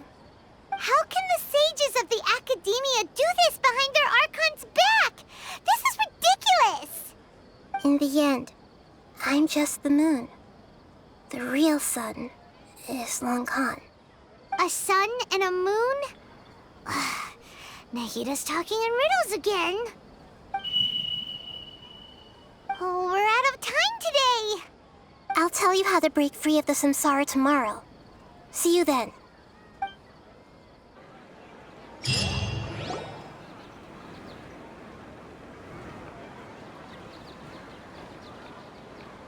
Good morning, Nahida. Wait. Now that Paimon remembers everything, should we instead say good morning, Lesser Lord Kusanali? Hey! What's wrong, Nahida? You don't look too good. I'm afraid that what you're thinking right now is correct. Did Dunyazad already disappear? No way! Are we too late? The real Dunyazad's consciousness has indeed disappeared. It can no longer endure the constant dream harvesting. Paimon can't believe it. Wait, so what about that other Dunyazad? Just what is she? Is she also going to disappear? She's actually something like a puppet, but not completely. The real Dunyazad's consciousness could no longer keep playing her role in this dream. So another Dunyazad appeared to replace her in the dream. Just like the grass and the trees, that Dunyazad is just a building block of the dream that helps to keep it going. But personality-wise, she's nothing like the real Dunyazad. Puppets are stiff and can't copy a living person's vitality. After all, they're just there as filler. You know, speaking of which, the old Dunyazad might not have been too different from a puppet. Dunyazad truly believed that she met you within her consciousness, and it was you who inspired her. So you do remember her after all. Yes. Back then, her family was overly protective of her. No one cared about her personality or thoughts. It was as if she only lived to stall her Elazar. I just gave her a little wisdom so she could look at life in a new way. So that she could be her own person. But even so, she's still...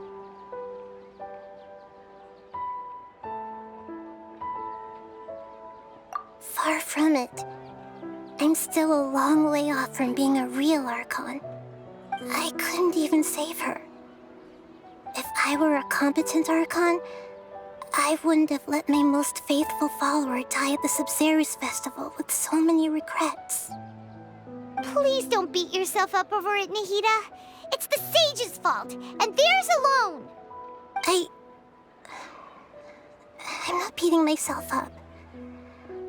All I did was to rationally observe the distance between myself and a real Archon. Don't be like that, Nahida. Even real Archons are still allowed to be sad.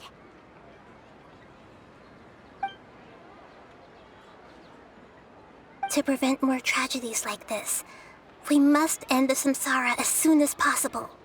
Great, but how do we do that? Although the Subzeruz Festival dream is under the Akasha's control, only humans can dream. Even the Akasha is unable to create them. That means this dream belongs to a host who created it. Huh? So, how should we find that person? Well, if this is someone's dream, then everything here must come from deep within their consciousness. Which means, with the power of imagination, they can change anything in this dream. Imagination?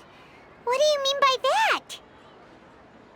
Imagination means breaking through what you perceive as normal. Like when a server at a tavern brings a plate to you, you'd naturally assume that food is on it. However, if you're the dream's host and you become aware that you're dreaming, when you imagine gold and more on the plate, the dream will respond in kind, and the server really will bring you gold and mora. But right now, our host is unaware that this is a dream.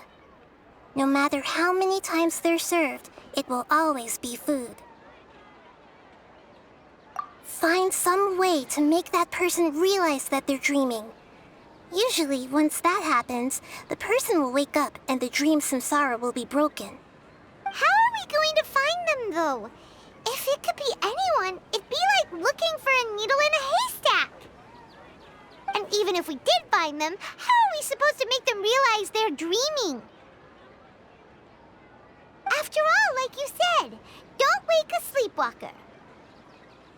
It's extremely difficult, yes. But the only ones who can do it are you two. Remember, everything you've achieved up to this point has all been for the sake of finding the host and ending the samsara. As for me, during this time, I'll be out of town. Out of town? Are you going to that place full of dreams where the traveler went? Yes. I want to try something. There must still be a small wisp of possibility. Hurry and go. Dreams are supposed to be fantastical, romantic, and full of pleasant surprises. Unnecessary things like this samsara need to end. Paimon's still a little upset that we've come this far only for Dunyazad to... She was such a good person, with such a simple wish. But fate was against her. Yeah. Saving Dunyazad is what kept us going this whole time. But we mustn't lose hope, Traveler. Dunyazad would definitely want to see us save everyone else. So let's break the samsara for her sake. Paimon's wondering, do you think the sages would get one of their own to be the host of this stream? Feels like it would be easier to control it that way, no?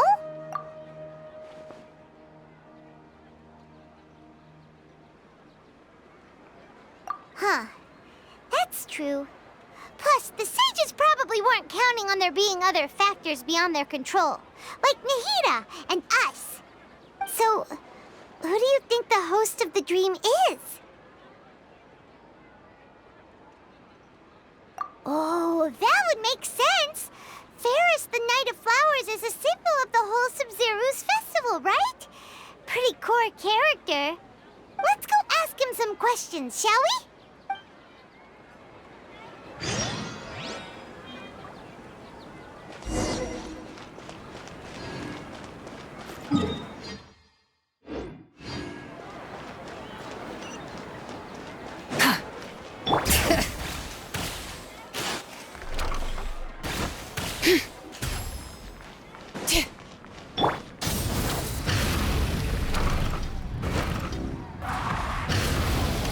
Bring it!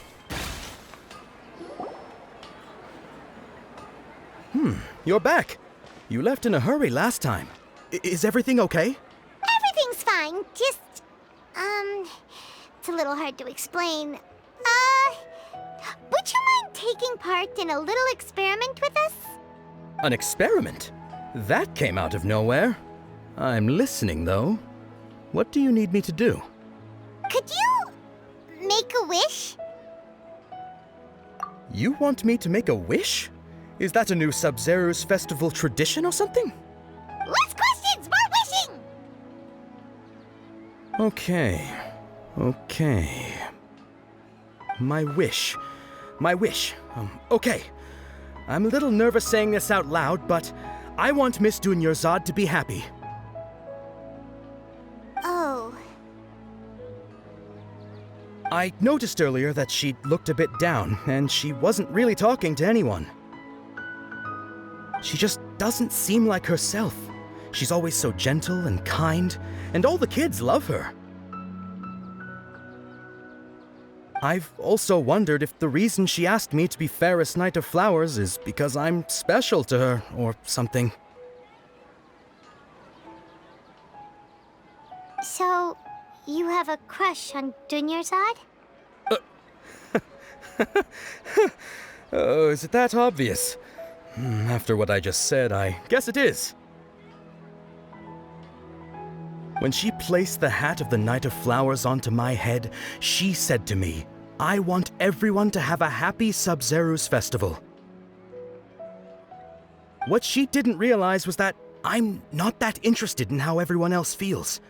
In that moment, I just wanted to be her Knight of Flowers for the rest of my life. 50 years, 100 years, I'll serve her till the end of time. Okay, yeah, that was a bit much. Felt like the right moment to get it off my chest, but that was pretty embarrassing. Okay, I'm ready to make my wish. I would like Miss Dunyazad to appear in front of me right now with a smile on her face. Here goes. Please come true. I'm gonna open my eyes. Oh, you're... What? Fucky? Sorry, but only one portion of Yalda candies per person. Back home you go. Nice try, you two. Anyway, never mind. I don't need to see her appear right in front of me. As long as she's happy. Guess he isn't the host of this stream after all. Should have expected it wouldn't be this easy.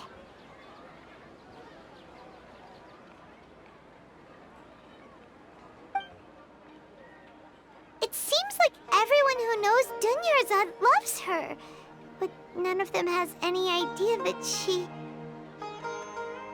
My lady, step back. That's That sounds like Dehya!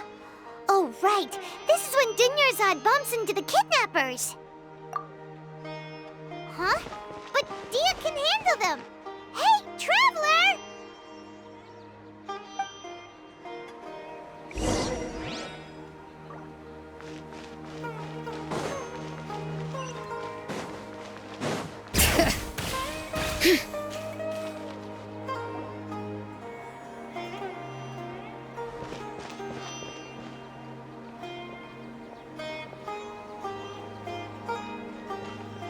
Oh, it's you. Great timing. Please take... Hey, this is my job.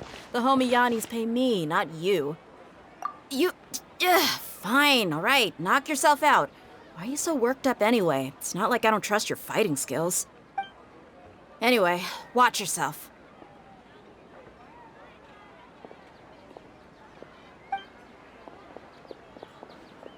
So you got yourself some backup. Suit yourself. That's close enough. Feeling lucky today? Let the world collide! Let the mountain's veins boil! Rise with the sun! Light up the blazing sun! No more tricks up your sleeve!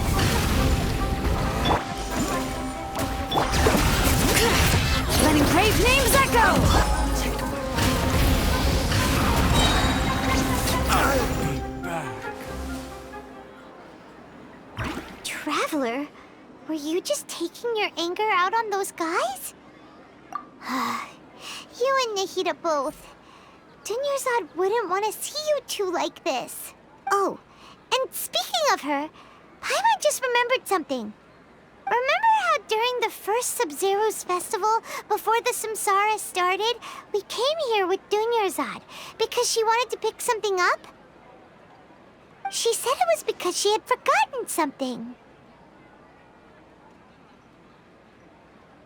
Okay, so Paimon's memory is working so far. Anyway, Paimon also remembers that she is staying somewhere around here. She pointed it out to us the night before the Sabzeruz Festival. Yeah, even if it's only a tiny clue, it'll probably still help us more than this needle in a haystack search.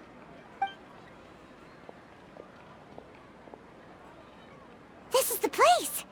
It's rude to enter other people's spaces without permission, but desperate times call for desperate measures! Hey, the windows are unlocked! Okay, Paimon's gonna take a peek inside.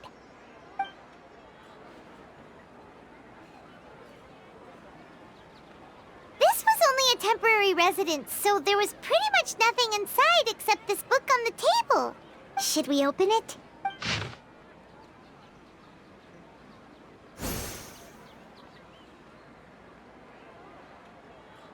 Wow. Dunyazad wrote all of this. Sounds like she was always thinking of us even while we were away. Even though she was also busy preparing for the Sabzeruz Festival and had all her health problems to worry about. She must have wanted to give this to us as a gift on the day of the Sabzeruz Festival, right? If we hadn't found this book, we never would have known.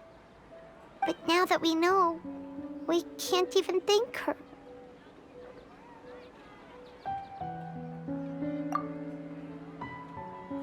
Hey! Where are you off to now?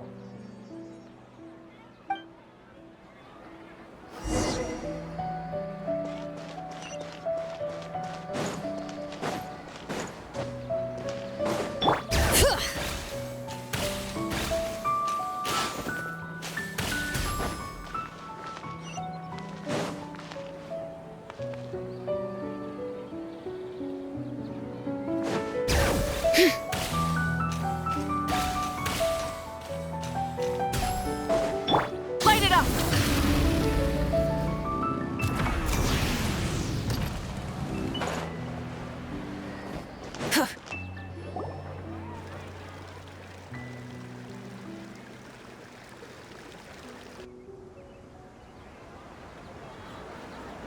It's Dunyazad's puppet.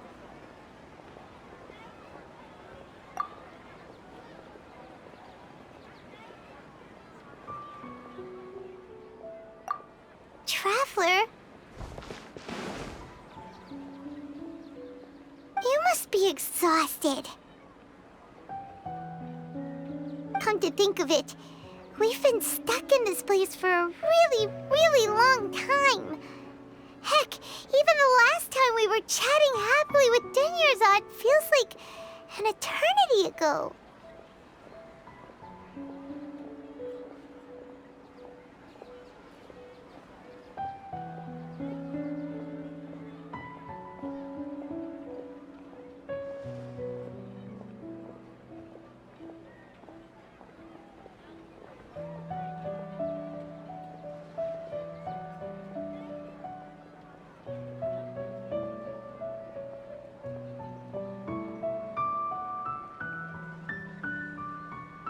Paimon still remembers when we were sitting here, and the way her eyes sparkled when she talked about Nilou's dance of Subzeruz.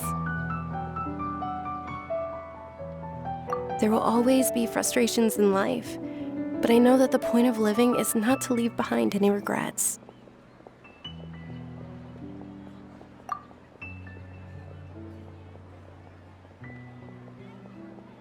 That was what the real Dunyazad said, wasn't it? Does that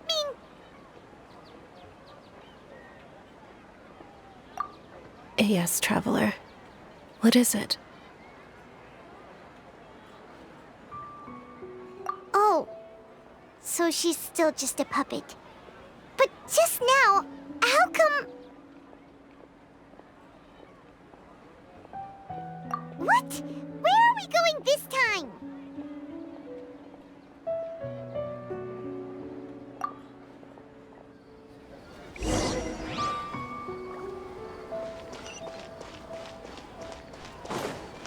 Bring it!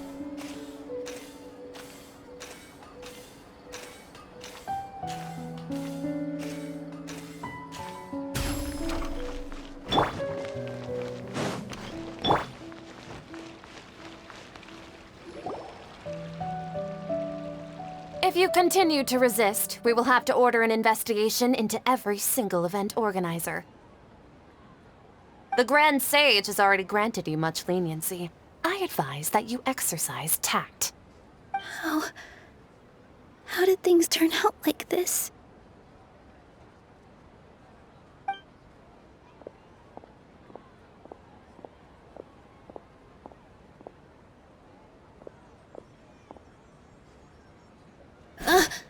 Traveler? You don't have to get involved. He's a sage from the Academia. I don't want to drag you into this. Traveler? Traveler? What the heck are you doing? If you get arrested by the Academia, that's another day gone to waste!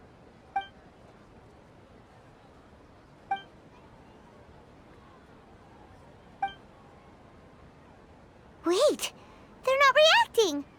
Have they been scared stiff? Oh, of course! If this is the Sage's plan, they wouldn't put themselves through this. So they're just substitutes. What is this? What happened to the Grand Sage and his entourage?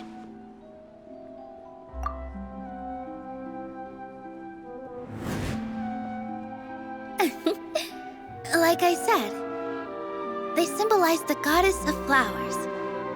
It's just a shame that all the real Padisars went extinct after her death. Yes.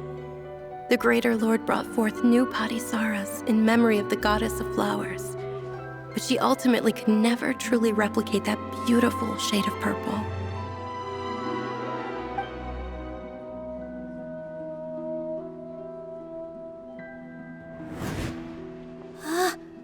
That beautiful shade of purple. Aren't these flowers real Padisaras? Just like the ones from the legend? I didn't even notice! Dunyazad, did you find these?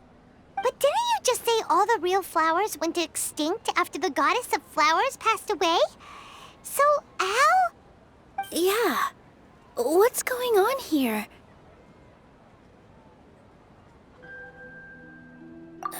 Huh?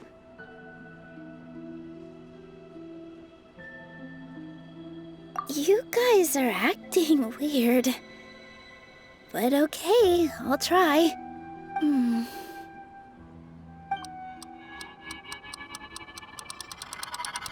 Hey!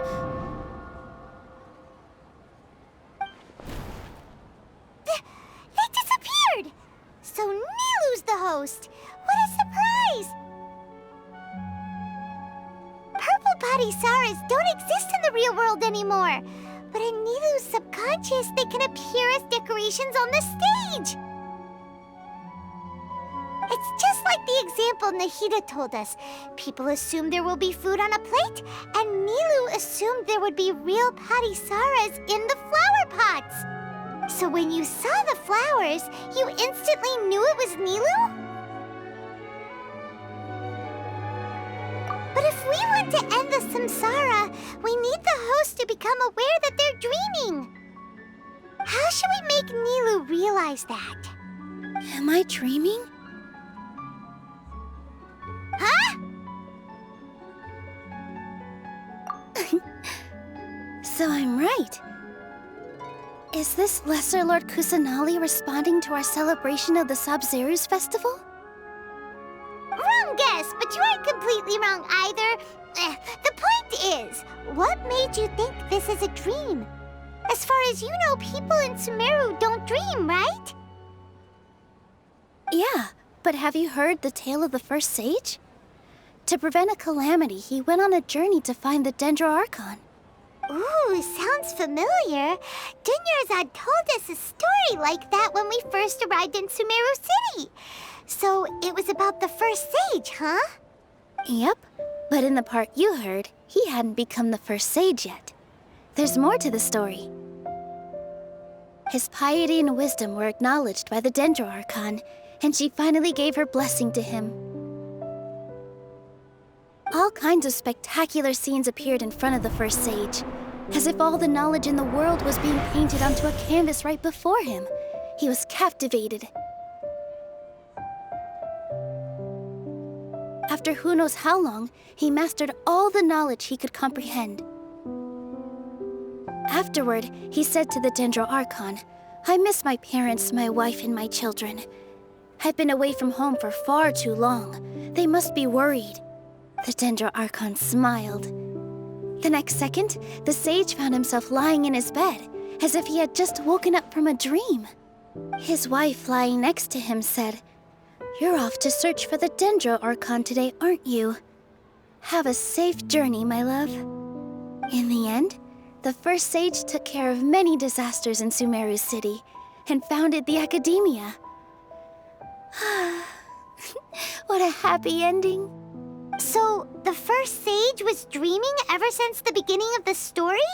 He never went on his journey? Yes, but his faith and determination were conveyed to the Dendro Archon, so she blessed him in the form of a dream. Paimon understands where you're coming from now. That's a really interesting connection. But we really gotta wake up soon, like the sage in the story! I see. Well, it just so happens that today's Sabzeruz Festival is almost over too.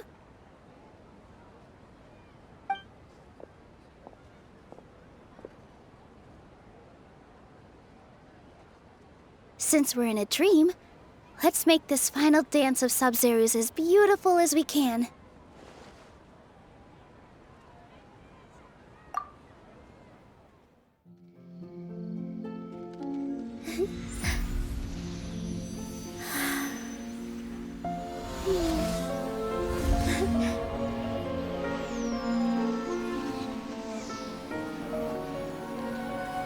The wait is over, everyone. I dedicate this to our god, the dance of Sabzeruz.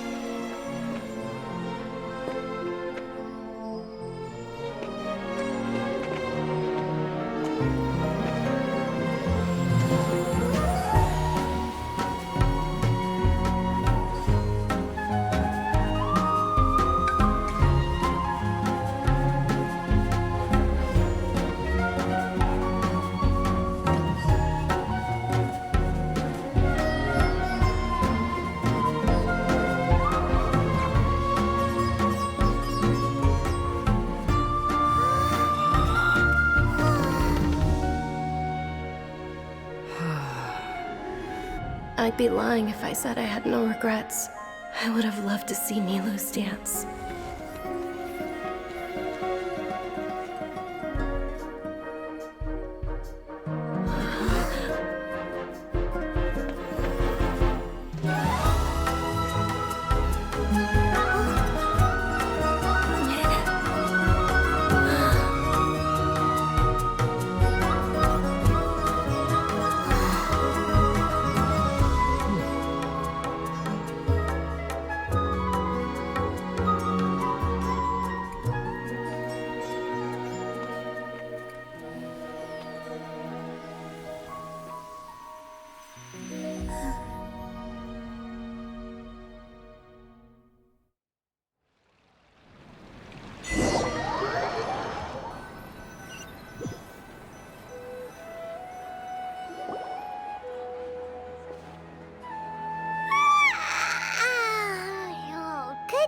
Traveler. Oh, Paimon feels like she's been asleep for the longest time. Paimon's head feels super heavy. Did we oversleep? Do you even remember going to sleep last night?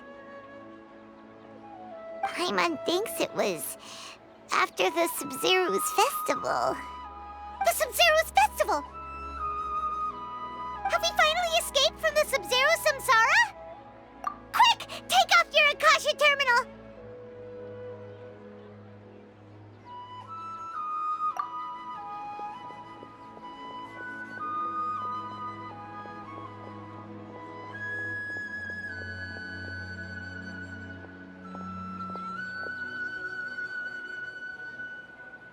She's not in her room. What happened?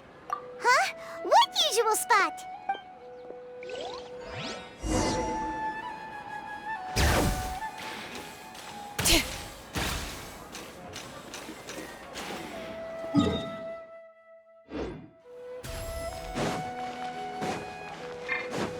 Rise with the sun!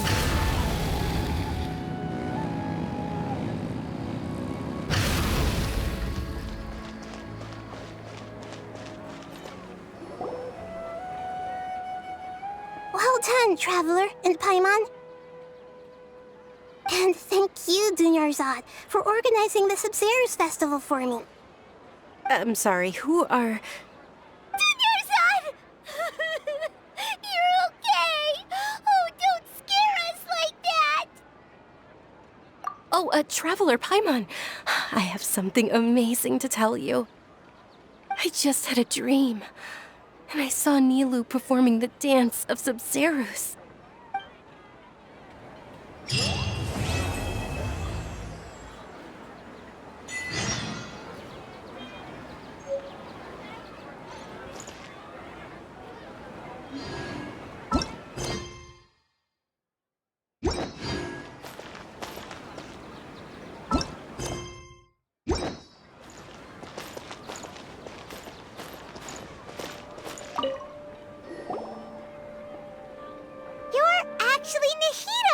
You.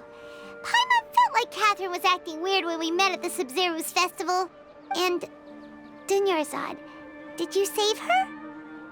It's a really long story. We shouldn't disturb her.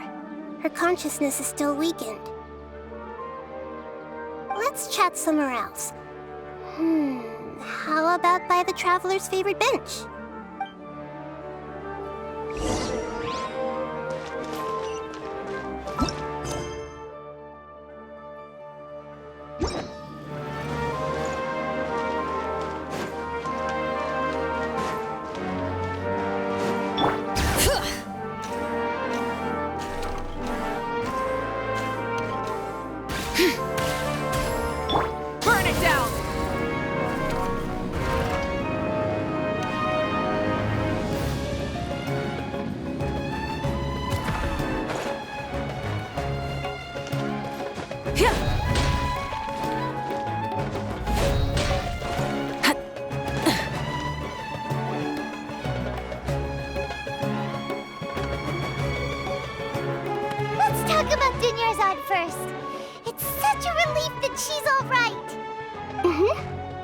After we parted on the last day of the Subzeruz Festival, I left the city and saw what the traveler had described. Among the countless dreams, I found one that was growing fainter and fainter. This proved my suspicion. Once Dunyazad could no longer bear the Akasha harvesting her dreams, her consciousness began to dissipate. But this also meant it escaped the Akasha's control. Such a small fragment of consciousness can't last for very long, though. It will return to its original dream, where both will gradually fade until they completely disappear. I used all the power I had to keep her dying dream alive as long as possible, but it still wouldn't have lasted for much longer if it hadn't been for you two breaking the samsara. So it looks like we did manage to save Dunyazad in the end, and not a moment too soon. Huh? Why are you two smiling so happily? I thought you'd be so moved that you'd start crying. I need to spend more time observing human emotions. Both are fine. Everyone reacts differently. All right. You two must have a lot of other questions for me, right? After all, you saved my faithful believer. As your reward, I will answer any and all questions. At the Avidia forest, there was this incense that made the traveler fall unconscious and dream of a huge tree and a red sky. You also heard someone's voice, right? It said world and forget me. Yeah, so you do know! We've been wanting to ask you what that was about, and if the red sky was related to Khaenri'ah. It seems like the traveler established a connection to Irminsul. That was a message left by Greater Lord Ruka Devata's residual consciousness in Irminsul. Perhaps her last memory before she died. As you two probably know, Greater Lord Ruka Devata disappeared after the disaster in Khaenri'ah. The timings of these events do line up, so your suspicions are reasonable. A message from Greater Lord Ruka Devata? We thought it was from King Deshret. King Deshret? That god who died even longer ago? Some present-day desert dwellers still worship him. You probably just heard some of their conspiracies. Okay, so what does the message mean? I still haven't managed to decipher it. Even the Akasha isn't currently capable of doing that. Greater Lord Ruka Devata's residual consciousness in Irminsul seems to be contaminated with something that has a very dangerous aura to it. Many devoted scholars go mad as soon as they connect their consciousness. I've warned the Academia about this many times, but people still keep falling victim to it. But I believe this is the key to saving Irminsul. That's why I've kept trying to decipher it. So the tree in the vision was Irminsul? Oh, Tighnari also said that Irminsul is sick. Is it because of the contaminated consciousness? But even if you can't figure out what that vision was all about, it seems like our search for you was all in vain. The traveler wasn't affected after coming in contact with that consciousness. I've never seen anyone like that. With you here, we may have a chance at deciphering it. No, we must decipher its secrets. I've already eliminated all other factors that might affect Irminsul. This is the only one left. This puzzle has life and death at stake. It could determine Irminsul's fate, as well as Tevat's. To be accurate, I'm using the Akasha as a medium to occupy Catherine's consciousness. How did you do that? Poor Catherine.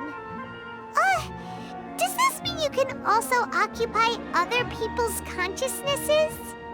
Theoretically, I can enter anyone's mind as long as they're wearing their Akasha terminal.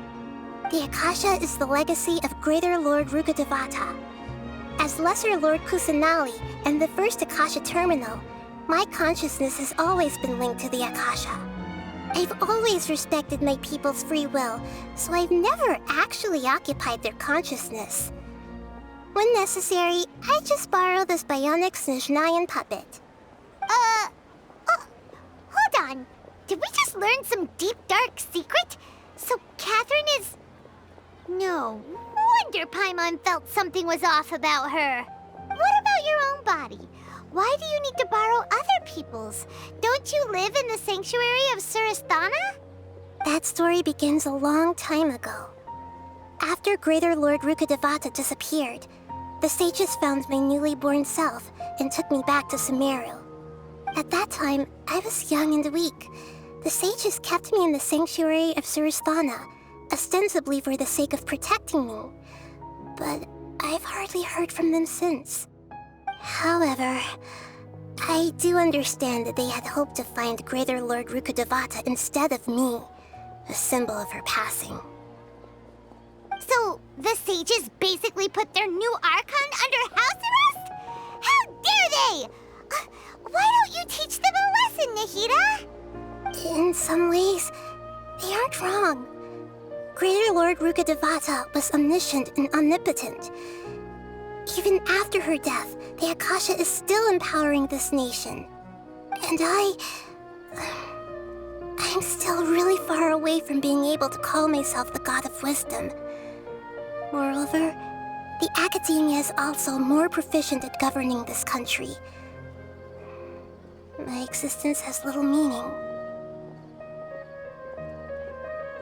Yeah, you got a lot of believers. Just look at the Sabzeruz Festival. Everyone who showed up truly loves you. Thank you for the kind words. But I honestly don't need physical freedom as long as I can connect my consciousness to the Akasha. Trying to find a way to save Irminsul is my life's mission and top priority. I will work on that, and try to live up to being a deity in the meantime. Every once in a while, I will also take up the duties of the God of Wisdom and enlighten a lost soul here and there. Doing all that should be enough. There's never been any big problems with the Academia's governance of Sumeru. This is the first time I've seen them step out of line. I wonder what caused them to go down this path, and what they hope to achieve. Even though the city's residents haven't noticed anything strange, if the Traveler hadn't broken the Subzeruz samsara, the situation could have become dire. I tried to do some investigating in the Akasha, but I couldn't find anything suspicious. And all the people of interest seem to purposely avoid wearing their Akasha terminals. I think they're deliberately trying to hide something. Oh, that reminds Paimon. In Gandharvaville, there was a sage who had invited Tainari to join some kind of project. Could it be related? Regardless, I need to first investigate the sage's motives, make things right, and punish them if needed. But I'll have to be discreet, or they'll see me coming. You mean how the Akasha stops you from having dreams? Yeah, it's been such a long time. No one's noticed something's up? It's not that no one noticed. It's more like no one cared. Ultimately, it's all rooted in the sage's misdirection. Misdirection? The sages convinced everyone to believe that being unable to dream is a sign of rationality and wisdom. Not dreaming is a badge of honor in Sumeru.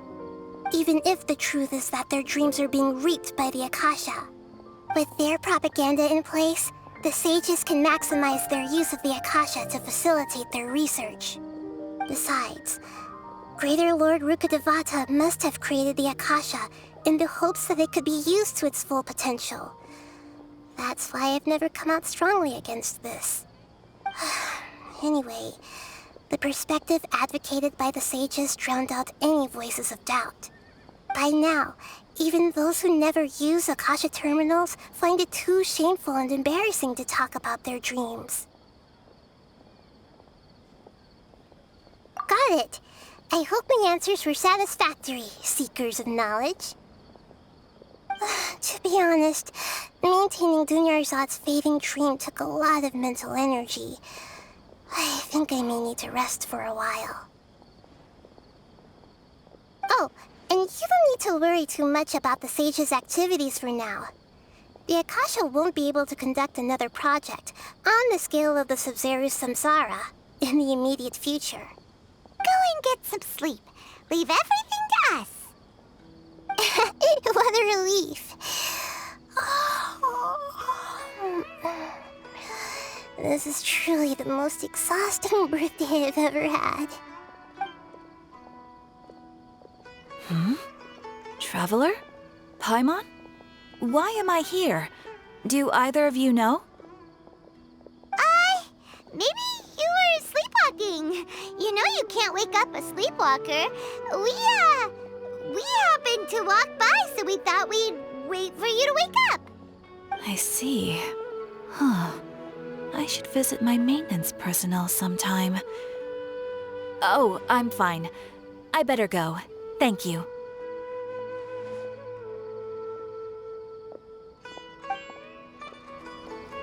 We've spent quite some time in Sumeru City, but ever since we last said goodbye to Lesser Lord Kusanali, we haven't heard anything from her. Oh, we can't just keep waiting around like this. Let's go find Catherine and pick up some work so we can at least keep ourselves busy.